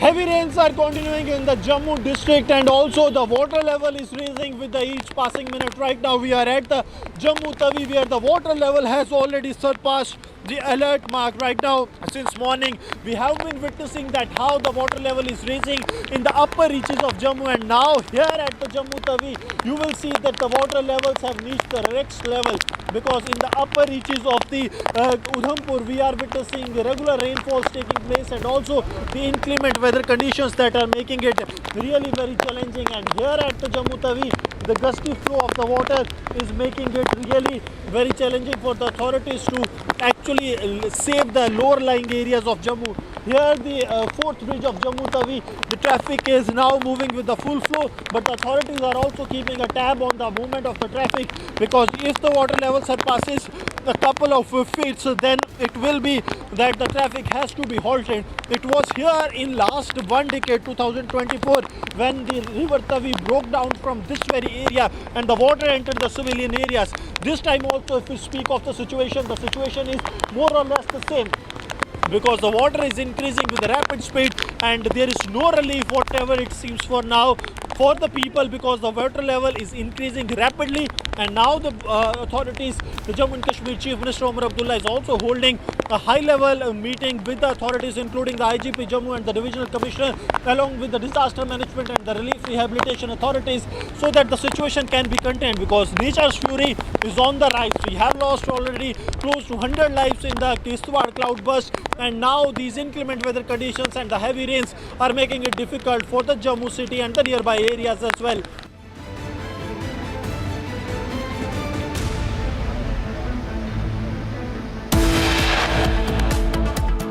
It's time for us to now slip into a short break. After the break, we'll keep you updated from Ground Zero on the flash floods that have hit Jammu and Kashmir that have killed nearly 43 people. And the Prime Minister is to leave for Japan today. Also, next up on his itinerary is a visit to China. Getting all those details coming up after a short break.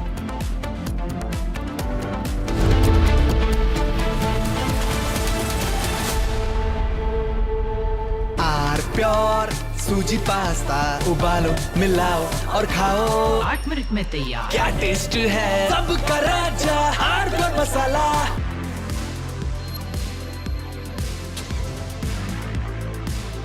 Ten years of Creta, legend forever.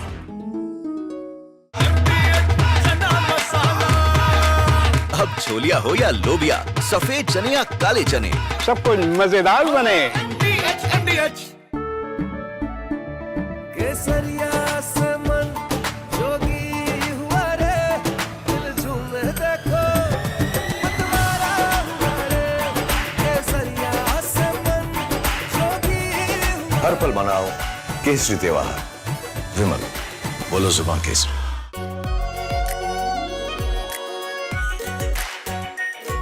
Pure shahi paneer masala, delicious, healthy every day.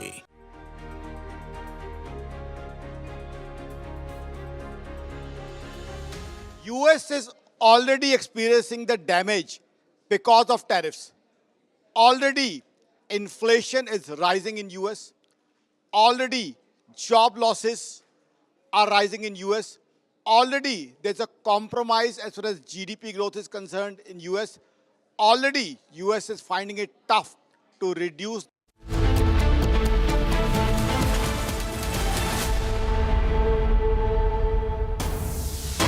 Breaking news now coming in a first of its kind move, the Assam government has started pushing back illegal Bangladeshi infiltrators. Chief Minister Himanta Biswa Sarma has called it a historic step, saying that his government will not allow illegal migrants to settle in the state. The Assam government has vowed to continue the crackdown, sending a strong message against infiltration. Listen into this reaction of the Assam Chief Minister, Himanta Biswa Sarma.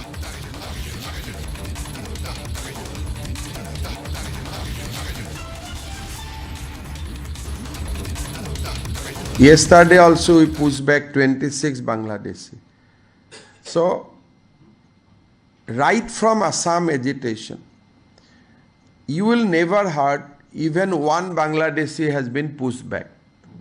So, আজি 1985 চনৰ পৰা আজি 2025 চন হল কেতিয়াও কোনেও অসমত শুনা নাছিল যে বাংলাদেশীক পুশবেক কৰিব পাৰি আমিতো সপ্তাহত 70ৰ পৰা 100 গৰাকী 100 বাংলাদেশীক এতিয়া ৰেগুলাৰ পুশ কৰি আছো পুশবেক কৰি আছো যেটো অসমত আগত কেতিয়াও নাছিলে গতিকে যিখিনি কথা কোৱা হৈছে যিমান পাৰি ষ্টেট গভৰ্ণমেণ্টৰ শক্তি অনুসৰি আমি ব্যৱস্থাও লৈ আছো and it is a fact that Assam and Northeast being used as a corridor so it cannot be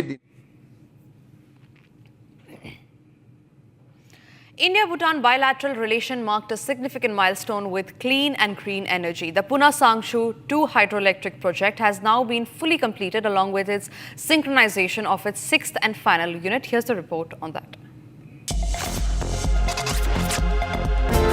Bhutan's Prime Minister Tshering Tokgay and Energy Minister Jem Tshering, along with India's Ambassador Sudhakar Dalela, graced the milestone occasion. The massive 1,020 megawatt project has been under construction for years. The Unit 6 produced 170 megawatts, making the project now fully operational. The first unit was commissioned in December 2024. Since its first commissioning, Puna Sangshu 2 has already generated more than 2,160 million units of clean energy. This significant landmark celebrates a shared commitment towards sustainable development and clean energy. Therefore, Puna Sangshu 2 is more than just a power project. It's a testament to the strength of the India-Bhutan partnership. Time for us to now slip into a short break. After the break, we'll get into the details of the 2 terrorists who have been killed along the line of control. And Congress Chief Mallikarjun Kharge speaks on the RSS anthem row that is only getting bigger, says the remark that was made by DK Shivakumar was unnecessary.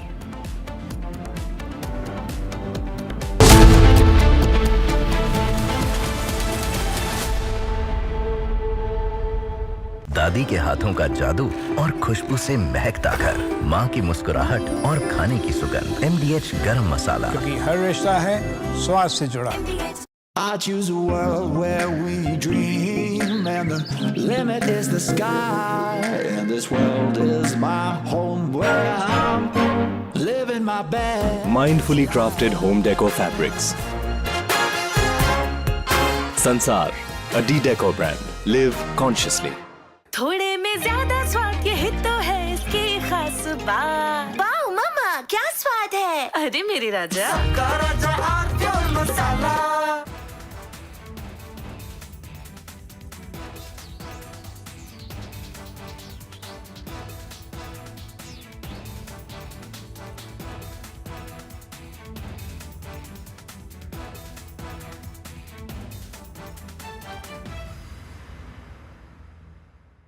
You may also have observed that Operation Sindoor has emerged as a great example demonstrating the success of our indigenous platforms, equipment, and the weapon systems.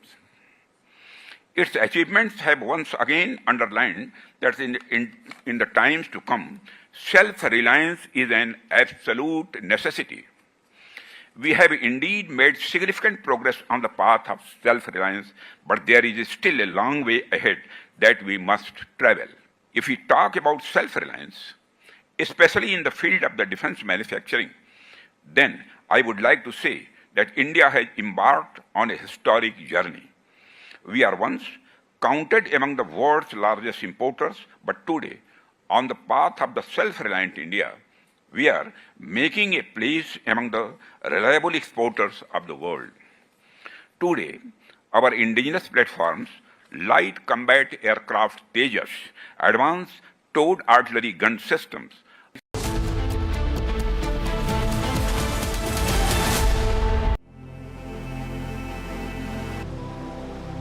Being a legend means reaching a point where no one else has.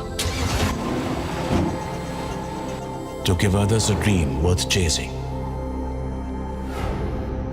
10 years of Creta, legend forever. आधे bowl दही में 4 चम्मच MDH चटनी पुदीना मसाला डाला, stir करो, पुदीना चटनी तैयार। MDH चटनी पुदीना मसाला। MDH केसरिया से मन जोगी हुआ रे, दिल झूमे देखो मतवारा हुआ रे, केसरिया से मन जोगी हुआ। हर पल मनाओ केसरी त्योहार। विमल, बोलो जुबान केसरी। आर प्योर सूजी पास्ता उबालो, मिलाओ और खाओ, 8 मिनट में तैयार। क्या टेस्ट है सबका राजा AR pure masala. You may also have observed that Operation Sindoor has emerged as a great example demonstrating the success of our indigenous platforms, equipment, and the weapon systems. Its achievements have once again underlined that in the times to come, self-reliance is an absolute necessity. We have indeed made significant progress on the path of self-reliance, but there is still a long way ahead that we must travel. If we talk about self-reliance, From Asia's largest news headquarters, setting the agenda for Bharat.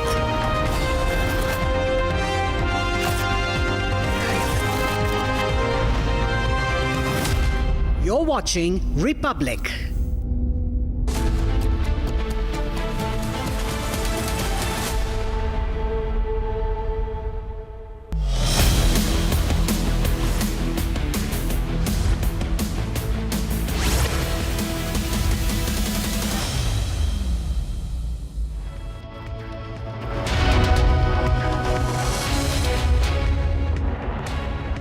Hello viewers, a very good morning. We are live in Breaking of Shivangi Shukla, getting you the latest coming in.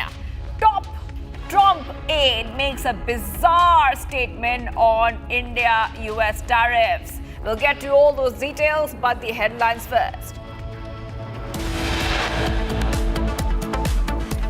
Army falls infiltration bid along LOC in Jammu and Kashmir's Navaro, 2 terrorists neutralized. 40 killed in Jammu and Kashmir. Flash floods, relief and rescue operations are in full swing. Congress Chief Mallikarjun Kharge on DK Shivakumar on RSS anthem recitation says the leader has apologized, adds that he will not reopen a closed case. Prime Minister Modi to embark on a 2-day visit to Japan today for the 15th India-Japan Annual Summit.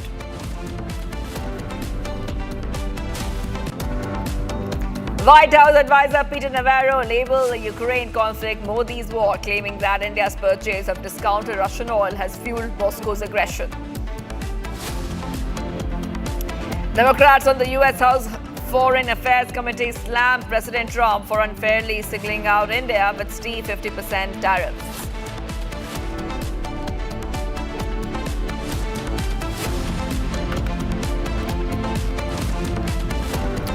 And viewers, the White House advisor Peter Navaro has labelled the Ukraine conflict Modi's war, claiming that India's purchase of discounted Russian oil has now fueled Moscow's aggression and burdened American taxpayers, while saying India could get a 25% reduction in US tariffs if it stops buying Russian oil. In an interview, White House advisor Peter Navaro referred to the conflict influenced by India, saying that the path to peace runs in part through New Delhi. So very, very bizarre logic. White House advisor and a top Trump aide, Peter Navaro, has said that the path to peace in Ukraine runs in part through New Delhi.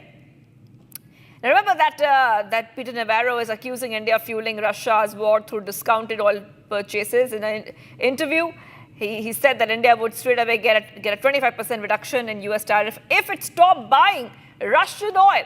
Navaro also underscored that the path to peace in Ukraine runs in part through New Delhi. I mean, it is essentially Modi's war because the road to peace runs in part through New Delhi.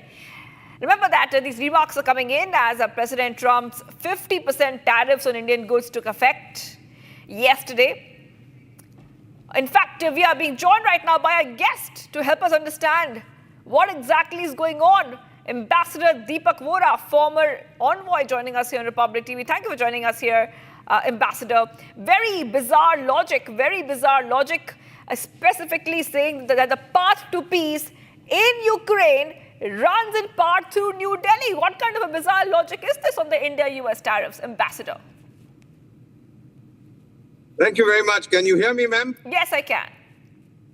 Thank you. Thank you very much. I've just landed in New Delhi from LeT airport. And LeT, of course, the most beautiful part of the world. They have never heard of Peter Navaro, much as you might imagine that he's the king of the universe. Now, let me just tell you, earlier he had said that if India wants to be a strategic partner, it should behave like one. Could you please send him a copy of an English language dictionary that a partnership is never one person with himself or herself, but it's more than one. I can also tell him if US wants to be a partner of India, then the US should behave like one. But this nonsense about the path to peace running through New Delhi, let me also just tell him that the path to peace runs through Washington. If the United States decides to have zero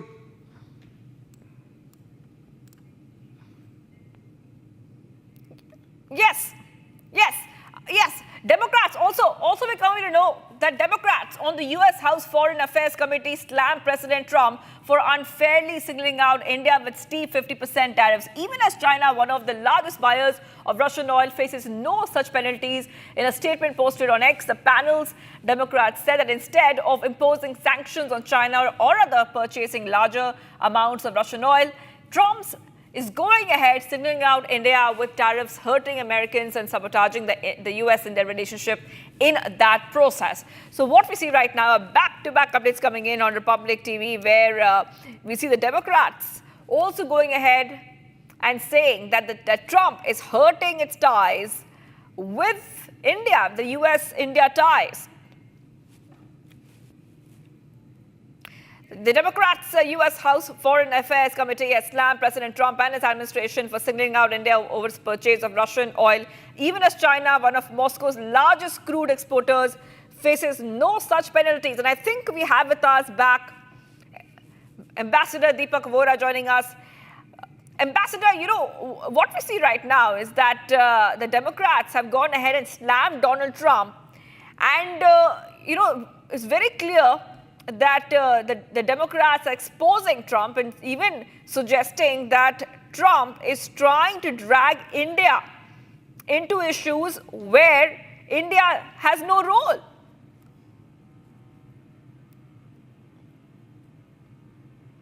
Yes, can you hear me? The Democrats are absolutely right, but on the other hand, ma'am, it's important to remember that Donald Trump... Do you hear me? Yes. Hello. All right. We connect back to Ambassador Deepak Vora on this, but Democrats' U.S. House Foreign Affairs Committee has slammed President Trump and his administration for singling out India over its purchase of Russian oil. And the Democrats panel has posted, instead of imposing sanctions on China or other purchasing larger amounts of Russian oil, Trump is singling out India with tariffs. Okay, let's move ahead, because viewers, remember, Trump's sanctions on India unraveled decades of diplomatic work towards a strategic Indo-US partnership built on shared concerns over China, military incident, Operation Sindoor, and India's strike on a US-linked Pakistani base worsened ties influenced by the deep state. Trump shifted towards Pakistan, alienating India. In response, India has pivoted to Russia and other partners, asserting its sovereignty, strategic autonomy, and resilience. Major General J.D. Bakshi explains more. Donald Trump's punitive sanctions he enforced on India. Now, there was a school of thought amongst our seasoned diplomats that we've expended 30 years of effort and time and energy into trying to forge a India-United States strategic partnership, a strategic quasi-alliance, if you so will, which was based on shared values, shared geostrategic interests. The values didn't work so well as the shared geostrategic interests did work, in terms of the fact that China was seen as the rising hegemon, China was seen as the principal threat to the United States, to India, to the weaker countries in Southeast Asia, etc. And therefore, there was a need for a Indo-US strategic partnership, which was supposed to be the defining partnership of the 21st century. There was a bipartisan consensus in the United States itself, and for the past 30 years, one hell of a lot of diplomatic effort and energy have been expended into trying to forge this partnership. Now, anon comes Donald Trump, and in one fell stroke, he has made this diplomatic partnership, this strategic partnership, he trash canned the whole thing. The effort of 30 years gone, flushed down the tube of history in one fell stroke. One temperamental stroke by Trump, and the entire edifice of our geostrategic equation between India and the United States gone up in smoke. There were people who were hoping against hope that even now nothing is lost, that Donald Trump changes his mind, he does flip-flops, that he does about turns, he does volte-faces, and even now within hours of that so-called deadline, he would waive these punitive tariffs, and it would all go back to, lovey-dovey relationship that we had in Donald Trump 1.0. Well, from the very beginning, I was inclined to be highly skeptical, for the simple reason that it is not the trades and tariffs alone that have brought us to this sorry pass. It is the target list of Operation Sindoor.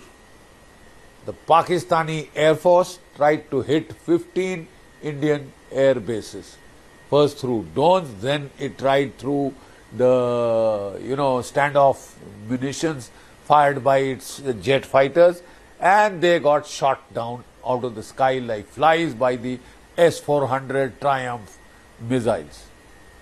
Quite obviously, India had to hit back, and India hit back and destroyed Noor Khan, the $500 million facility created by the General Electric Company of the United States as a nuclear proof, a bunker that could withstand a nuclear attack.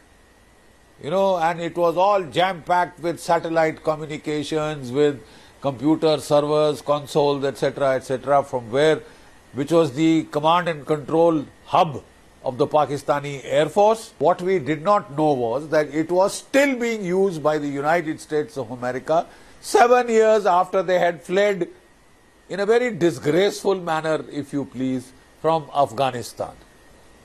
In a disgraceful exit from Afghanistan on the orders of Joe Biden, because he wanted to pivot back from Asia to Europe. He suddenly designated overnight that China was not the main enemy of the United States, that it was Russia. And then towards the end of his relationship, initially it was Joe Biden who had asked India to keep buying Russian oil and gas so that the price of oil would not cross $120 a barrel and create inflation in a very major way in an election year in the United States. It was Joe Biden who had asked us to do that. Suddenly he flipped, he flopped, and he said, you are either with us or... And the hostility that the Joe Biden regime in its fading years showed towards India was unbelievable. And at the back of it was the deep state in America.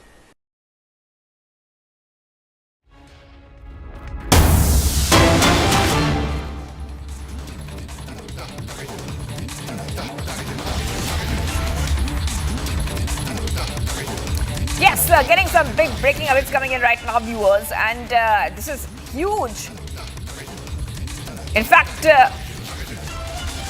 we're getting some big breaking updates. Acting on intelligence inputs, the Bihar police headquarters has been alerted about the infiltration of 3 suspected Pakistan-based Jaish-e-Mohammed terrorists in the pole-bound state through the Nepal border. The 3 individuals are Hassan Ali from Rawalpindi, Adil Hussain from Umerkot, Mohammad Usman from Bahawalpur are believed to have entered Bihar with potential plans to disrupt, I repeat, disrupt the peace ahead of the elections. A lot of security forces and agencies have intensified vigilance along the Indo-Nepal border, and a high alert has been issued across the state.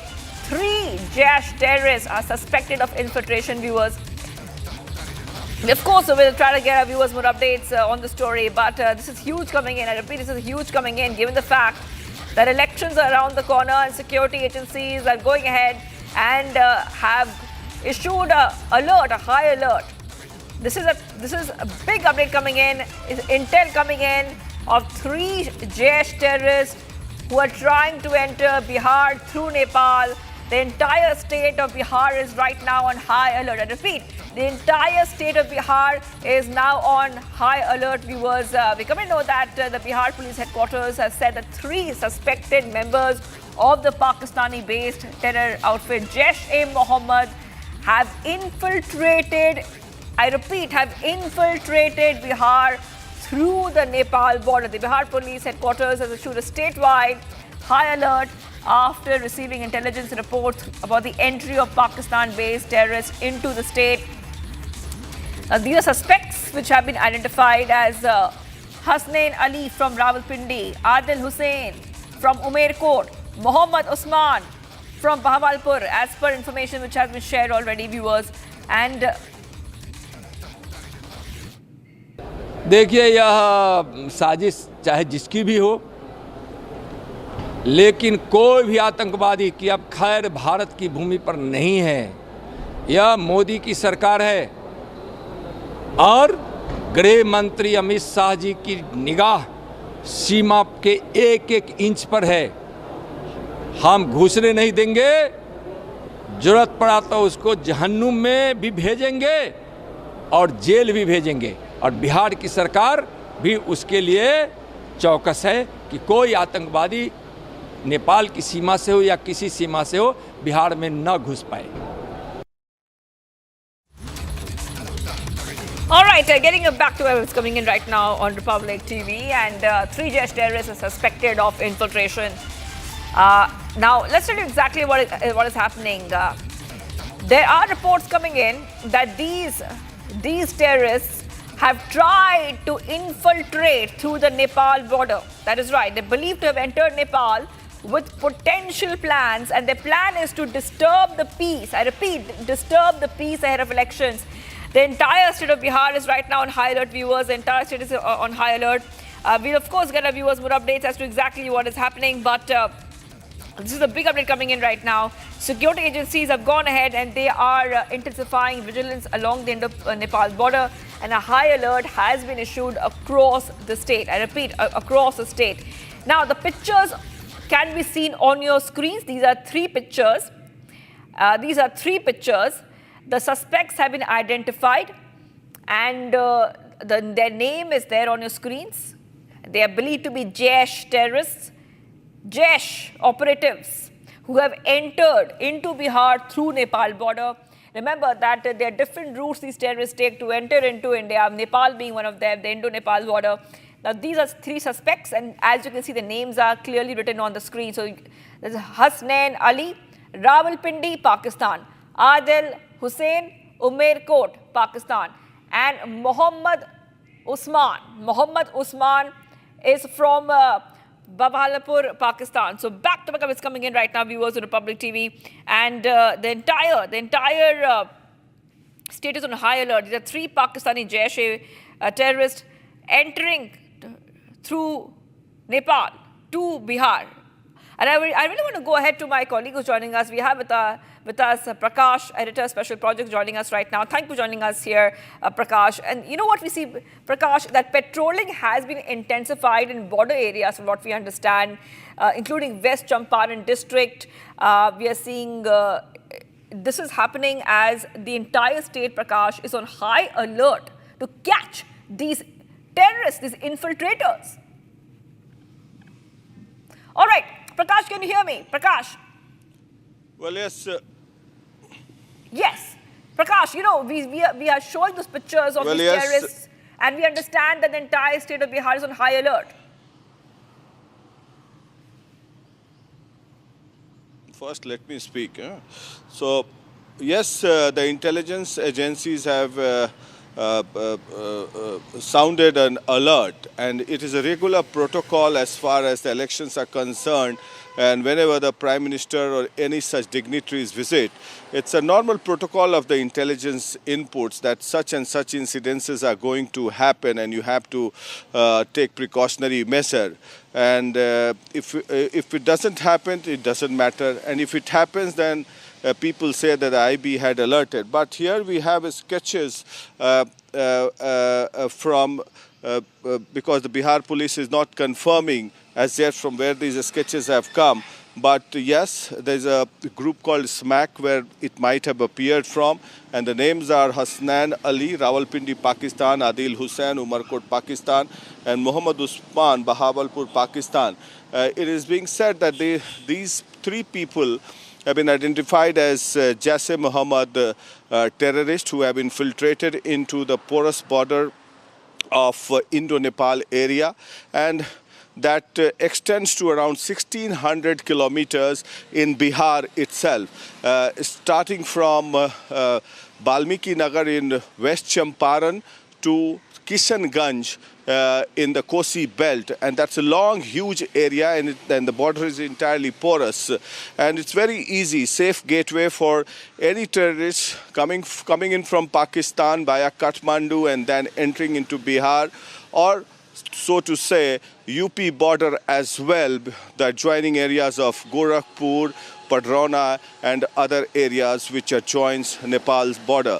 So these are the important catchment point from where the terrorists can enter and have been entering into Bihar, because remember, Yasin Batkal was arrested from the West Champaran area in the forest area around 14 years back on the intelligence input of IB by the Bihar police. So this is nothing new, and though the alert has come, security agencies and different forces of paramilitary forces of Bihar as well as the central paramilitary forces have been alerted in Bihar, keeping in mind the fact that Bihar goes to the polls in October, November, and there would be visit of many dignitaries in Bihar, including Prime Minister Narendra Modi and several other important functionaries. So this is an important development coming in, and security forces have been alerted. Back to you. All right, thank you for joining us with those details, Prakash. I really have to move ahead right now to some of the other stories we're tracking on Republic TV. And there is some more breaking updates coming in. RCB has issued a first ever statement on the Bengaluru stampede incident. The RCB has said that silence was not absence but grief. Team has said that the space was filled with energy, with memories and moments that people enjoyed, but 4th June broke everyone's hearts. First statement coming in of the RCB, and the RCB have ended its 3-month silence with an emotional message, that's what they're calling it. And they are also saying that they were not quiet for any other reason apart from grief. The team has said that the space was filled with energy, memories and moments that people enjoyed, but 4th June broke everyone's hearts. And they were referring to the tragedy which occurred on 4th June when thousands gathered outside the Chinnaswamy Stadium in Bengaluru to celebrate RCB's maiden IPL triumph. And in that incident, there was a stampede where many people lost their lives. All right, let's move ahead now to some of the other stories we're tracking on Republic TV. India-Bhutan bilateral relations marked a significant milestone with clean and green energy. Now, the The hydroelectric projects there have been fully completed, along with its synchronization of one of the 6th and final unit. Take a look. Bhutan's Prime Minister Tshering Tokbe and Energy Minister Jem Tshering, along with India's Ambassador Sudhakar Dalela, graced the milestone occasion. The massive 1,020 megawatt project has been under construction for years. The Unit 6 produced 170 megawatts, making the project now fully operational. The first unit was commissioned in December 2024. Since its first commissioning, Punatha Sanguchu 2 has already generated more than 2,160 million units of clean energy. This significant landmark celebrates a shared commitment towards sustainable development and clean energy. Therefore, Punatha Sanguchu 2 is more than just a power project. It's a testament to the strength of the India-Bhutan partnership. Bharat 1 Minute brought to you by Canara Bank. Together we can. All right, getting you some updates coming in. Chandigarh-Manali highway closed due to landslide in Banala amid heavy rainfall in the area. Restoration work is underway, trying to restore the situation. UP Chief Minister Yogi Adityanath expressed condolences to the families of those who died in a landslide near Vaishno Devi Shrine. In Jammu and Kashmir, CM Yogi also announced financial assistance of rupees 4 lakhs for the families of deceased residents of UP. The Army Marksmanship Unit located in Madhya Pradesh will now train military personnel, nurturing national talent to compete in major national and international shooting competitions, including the Olympics.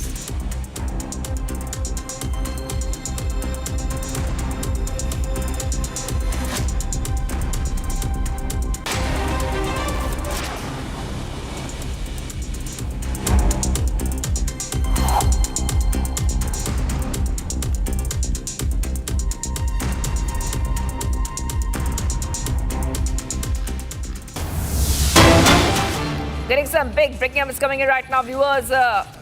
We come in know that in the Dharmasthala mass burial case, the police sources are saying a couple of things. I just want to take our viewers through the latest coming in right now, because we are seeing that in the latest, the police sources are saying the original charges in the alleged mass burial case remain unchanged, as the investigation into the recovered human remains, missing persons case and other UDRS is still ongoing. The newly added sections relate only to the skull submitted before the court and have been included in the same FIR. That is right, viewers. The tables turn. Now police go after the anti-temple conspirators in the case, viewers. There's some back-to-back updates coming in on Republic TV. SIT adds perjury and the fake evidence charges to the same case. Pro-Biden under the 10 BNS sections. So BNS sections are such: 336 forgery, 227 given false evidence, 228 fabricating false evidence, 229 punishment for false evidence, 230 false evidence in capital cases, 231 false evidence in life 7+ years cases, 232 threatening for false evidence. So these are, I'm reading out all these charges. I'm reading out all these charges right now, viewers. As I want to go across to my colleague who's joining us right now. Yes, let's go ahead to our colleague Abhishek. Abhishek, you know, tables have turned. Police are going after these anti-temple conspirators right now. If you could just take our viewers through the latest coming in. Subhavi, when the whistleblower who appeared in front of the Bentonville magistrate stated that he collected the skull out of his own will, and he also wanted to make a statement in front of the magistrate stating that there were over hundreds of bodies which had been buried by him in between 1998 to 2014 in and around Dharmasthala and River Netravati. The magistrate considered his statement under section 182 and recorded his entire statement on the video recording as well. And after which this Karnataka state government formulated a special investigation team, after which the marksman took the special investigation team officials to 13 to 19 places where he claimed to have buried over hundreds of bodies. However, point number 6 and 11A are the only two places where partial remains of the skulls and the skeletons were found. On the other hand, Marksman, after revealing his identity, has given interviews to various other YouTube channels and some of the channels who support his instinct and his thoughts. At this point of time, the court has taken into consideration the statement made by him during the course of investigation by the special investigation team. He had previously mentioned that he was in the captivity or in the shelter by a gang of people. And he acted upon their directions is what he previously claimed. So at this point of time, Shivangi, there are allegations against him and once upon a time, Abhishek, we got it. We understand the perjury and fake evidence charges have been filed, and I will be coming back to you. I've taken a very short break right now. We'll be back. We are live and breaking, viewers. Let's take a short break. Much more coming right up. Army foils infiltration bid along LOC, and Jammu and Kashmir's Nowshera, 2 terrorists are neutralized. 40 plus killed in Jammu and Kashmir, flash floods, relief and rescue operations in full swing. Stay tuned.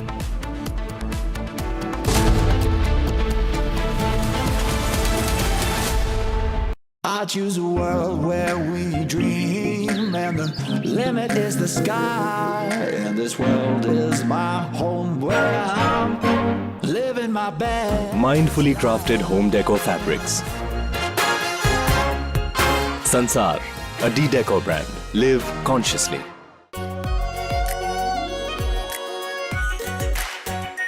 Our pure Shahi Paneer Masala. Delicious, healthy, every day. केसरिया से मन जोगी हुआ रे, दिल झूमे देखो मतवारा हुआ रे। केसरिया से मन जोगी हुआ। हर पल मनाओ केसरी त्योहार। विमल, बोलो जुबान केसरी। MDH की हल्दी मिर्ची धनिया करे कमाल, ये रंग दे, ये खुशबू दे, ये तीखा, ये कम पड़े, क्या निराला MDH masala.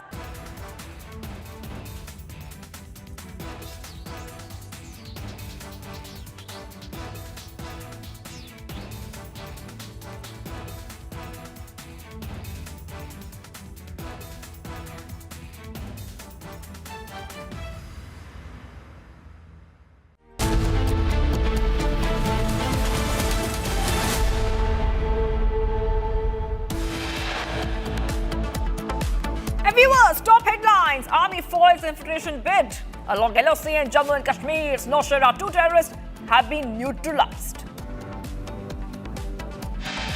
40 killed in Jammu and Kashmir, flash floods, relief and rescue operations in full swing. Congress Chief Mallikarjun Kharge on DK Shivakumar on RSS anthem recitation says the leader has apologized. Adds that he will not reopen a closed case. Prime Minister Modi to embark on a 2-day visit to Japan today for the 15th India-Japan Annual Summit.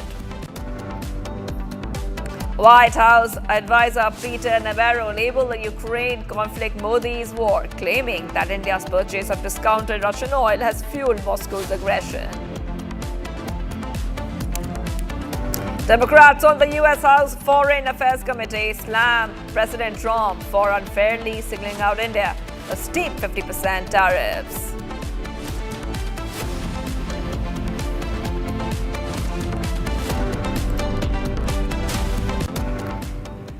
And viewers, let's go ahead to the big story we're tracking right now. In a dramatic twist in the Dharmasthala case, the police have filed charges of perjury and fabrication of evidence against individuals involved in a conspiracy to defame the temple. The so-called anti-temple gang now faces legal action for misleading, I repeat, misleading the investigation with false claims and false materials.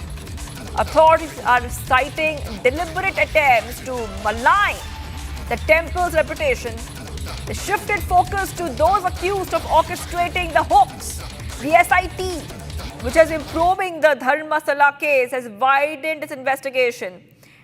10 additional charges have been slapped under the BNS, and these charges relate to perjury, forgery, fabrication of evidence against the whistleblower. So back-to-back updates coming in here on Republic TV. The tables have turned Now, police are going after these anti-temple conspirators. We'll try to connect to Abhishek in a short while from now to understand exactly what is happening in the case. But it's a huge update coming in where this anti-temple gang is facing the perjury and fake evidence charges. So fresh charges have already been filed, like we told you right now, that there are 10 additional charges under the BNS. I want to go across to our executive editor, Niranjan, who's joining us right now. Niranjan, 10 additional charges under the BNS have been filed. And this too, against these anti-temple conspirators. Well, it was bound to happen because we expected, these developments, especially after the entire plot was busted. You had, this masked man and his entire gang, including Sujata Bhatt and the activists. It appears that they had cooked up a story all along. And, it's now turning back on them because they will be investigated for faking the evidence, for providing false evidence starting from the skull, which is the visual on the left of your screen. We can keep changing the visuals on the left of the screen because not just the skull, you have that Ananya Bhatt, you have the different angles that are now coming out. It appears now that the police is focusing the investigation completely on the fact that there was a conspiracy, on the fact that, they tried to manufacture evidence, and the fact that they came up with a false story to target the temple. So they're going after the conspiracy angle now. And the different charges that we are seeing that have been booked. As far as this particular case is concerned, we're getting in more details. Let me just take you through some of the charges. The additional charges, a new FIR.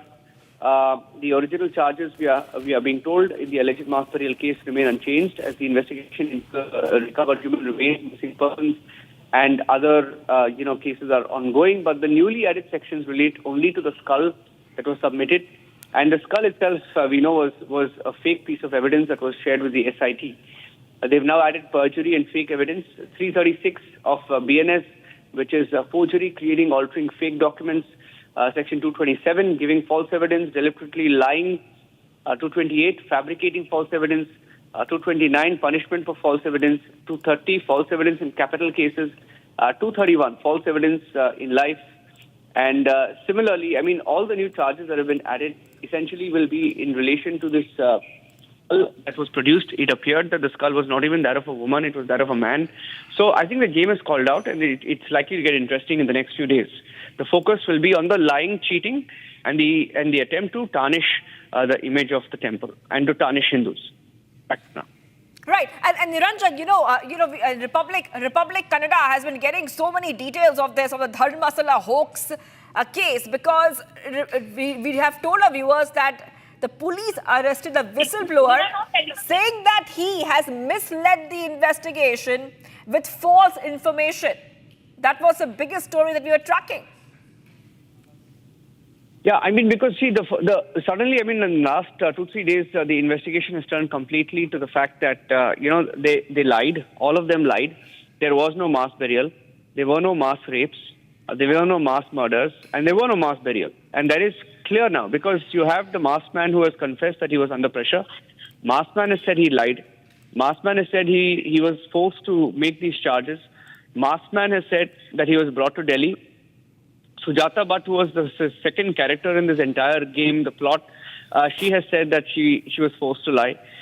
She has also admitted that she was taken away by the activists and being tutored by them in a farmhouse.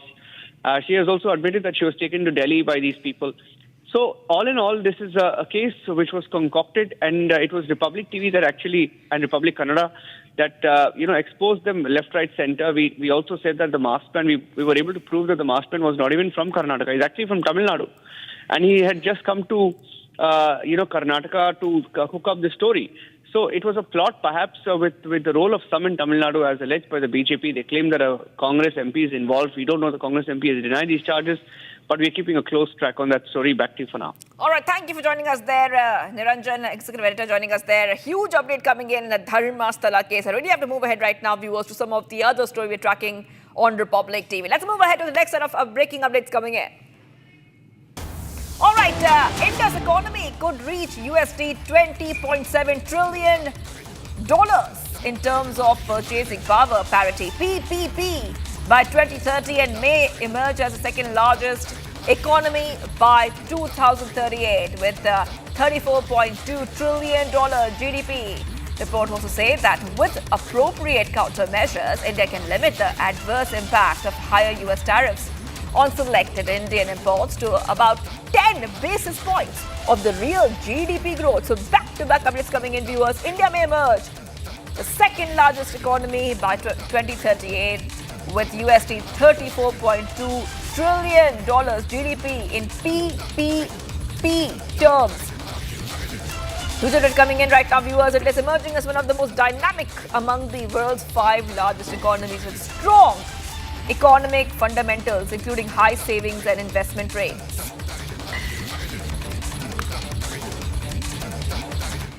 India and the US are finalizing a deal worth over $1 billion for 113 General Electric 404 Mark 1 engines to power the Indian Air Force's LCA Mark 1A. This agreement follows a previous contract for around 99 GE 404 engines, which has now faced delays of over 2 years. India has pressed the US to expedite the delivery of these critical engines to bolster its Air Force capabilities. Here's all that you need to know.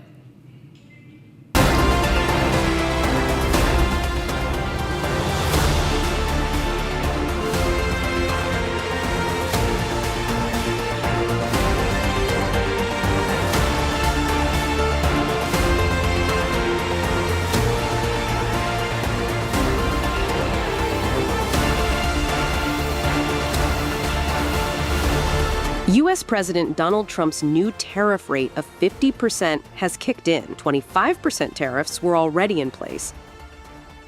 Another 25% have been imposed starting today as a result of India's purchase of Russian oil. Amid these tariffs being imposed, India is on track to sign a $1 billion contract with American aerospace giant General Electric for the supply of 113 GE 404 engines to support the expanding Tejas fighter jet program. Sources say discussions are progressing steadily, with a formal agreement expected to be inked by September. Under the proposed timeline, GE will deliver 2 engines per month, ensuring a continuous supply for India's indigenous fighter production. This upcoming deal follows India's approval of an earlier contract for 97 additional LCA Mark 1A jets, valued at over 62,000 crore rupees, part of the broader plan to replace the Indian Air Force's retiring MiG-21 fleet. Public sector giant HAL, which is manufacturing the jets, has already procured 99 engines for the first batch of 83 aircraft. The new order of 113 will bridge the gap for the next round of production, helping HAL hit its target of 212 GE 404 engines without delays. The delivery schedule is ambitious. HAL aims to complete the first batch by the end of 2029-30, followed by a second batch by 2033-34. Meanwhile, talks are also advancing for the more powerful GE 414 engines to be used in the upcoming LCA Mark II and Advanced Medium Combat Aircraft AMCA. That deal may include up to 80% technology transfer, a crucial step in India's push for defense manufacturing independence. As India phases out older platforms, this fresh engine order is seen as a crucial boost for both the Air Force's combat readiness and the Make in India defense vision.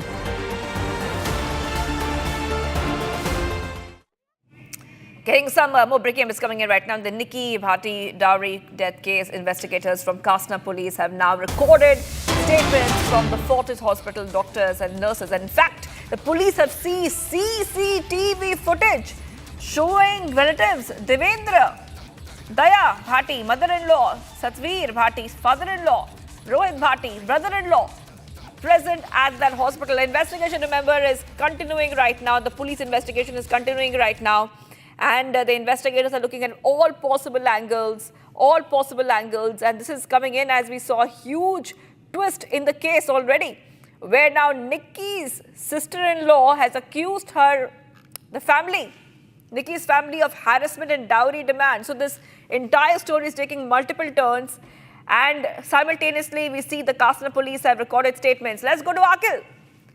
Okay, we'll go to Akil. We'll connect back to Akil. We'll connect back to Akil once he's back with us. But the investigators from Kasna police have now recorded statements from Fortis Hospital, doctors and nurses. The dowry death probe is still on. Multiple angles are being investigated by the police. And remember, on the right-hand side, you can see that it's a fresh twist coming in that case already, where Nikki Bhati's sister-in-law has alleged that she was physically assaulted and humiliated by Nikki's family members over dowry demands. So counter charges are also coming on Nikki's skin. On the left hand of your screen, you can see that already those pictures, very disturbing pictures coming in of the abuse that Nikki had to suffer. But the investigation is still continuing in this case, viewers. The questioning is taking place right now. I want to go back to Akil. Akil, it looks like some more statements have been recorded from the doctors and nurses. If you could just take our viewers through the latest coming in. Well, Shivangi, if you see what we have got to learn from the Gautam Buddha Nagar police team, that they have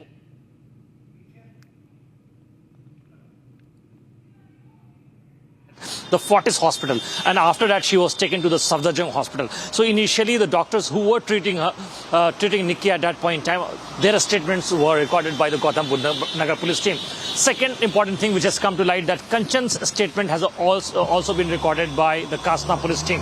And if you see, I was spoken to the DCP a few moments back, and he has confirmed this, that as of now his son's statement has not been recorded in connection with the case, because if you see, he has been traumatized by the entire episode. So it is very likely that very soon the Gautam Buddha Nagar police team is going to record the statement of that kid as well, because it's a very crucial piece of evidence. Because if you see, initially when that incident took place, who that person was who basically told that kid to say that, to give that kind of a statement that we have seen on the video. So it's pretty clear that at that point in time, someone must have said something to that kid, and after that he has said those things. Because if you see, when that incident took place, at that point in time, the main accused in connection with the case, who is the husband of Nikki, he was standing outside. This is what the CCTV cameras footages that we have recovered has shown.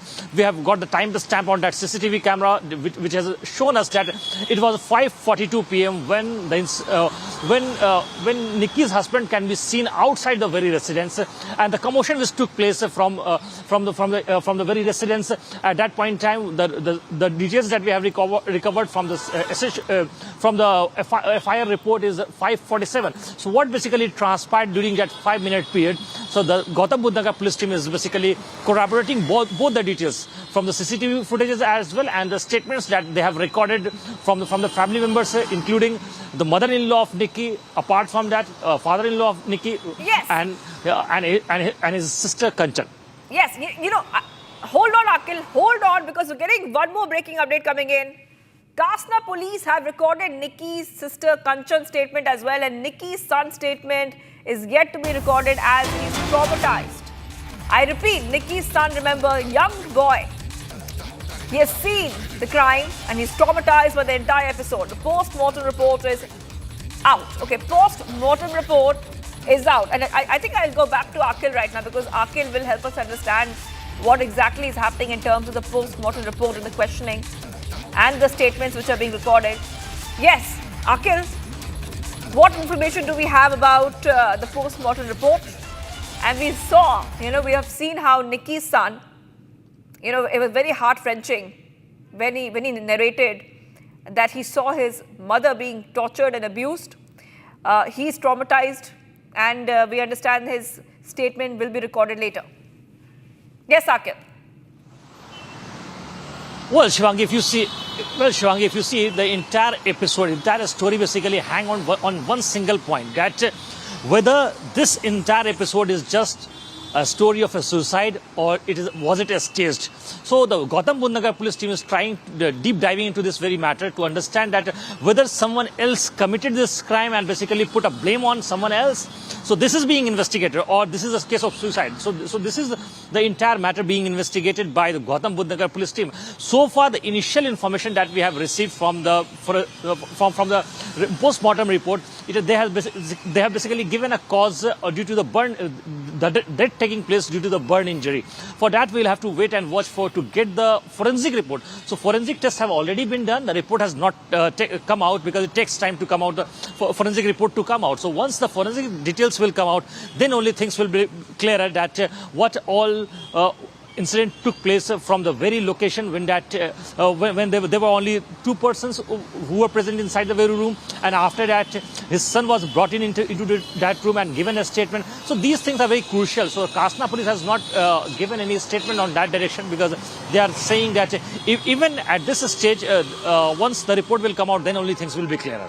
All right, Akhil, thank you for getting us all those details. I will be coming back to you as investigation continues. Ready to move ahead right now, viewers.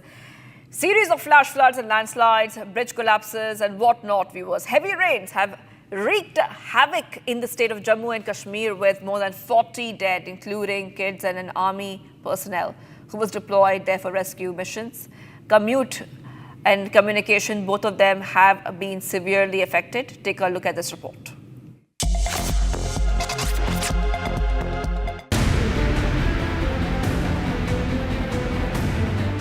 Heavy rains are continuing in the Jammu district, and also the water level is rising with each passing minute. Right now we are at the Jammu Tawi, where the water level has already surpassed the alert mark. Right now, since morning, we have been witnessing that how the water level is rising in the upper reaches of Jammu, and now here at the Jammu Tawi, you will see that the water levels have reached the next level, because in the upper reaches of the Udhampur, we are witnessing regular rainfalls taking place, and also the inclement weather conditions that are making it really very challenging. And here at the Jammu Tawi, the gusty flow of the water is making it really very challenging for the authorities to actually save the lower lying areas of Jammu. Here, the fourth bridge of Jammu Tawi, the traffic is now moving with the full flow, but the authorities are also keeping a tab on the movement of the traffic, because if the water level surpasses a couple of feet, so then it will be that the traffic has to be halted. It was here in last one decade, 2024,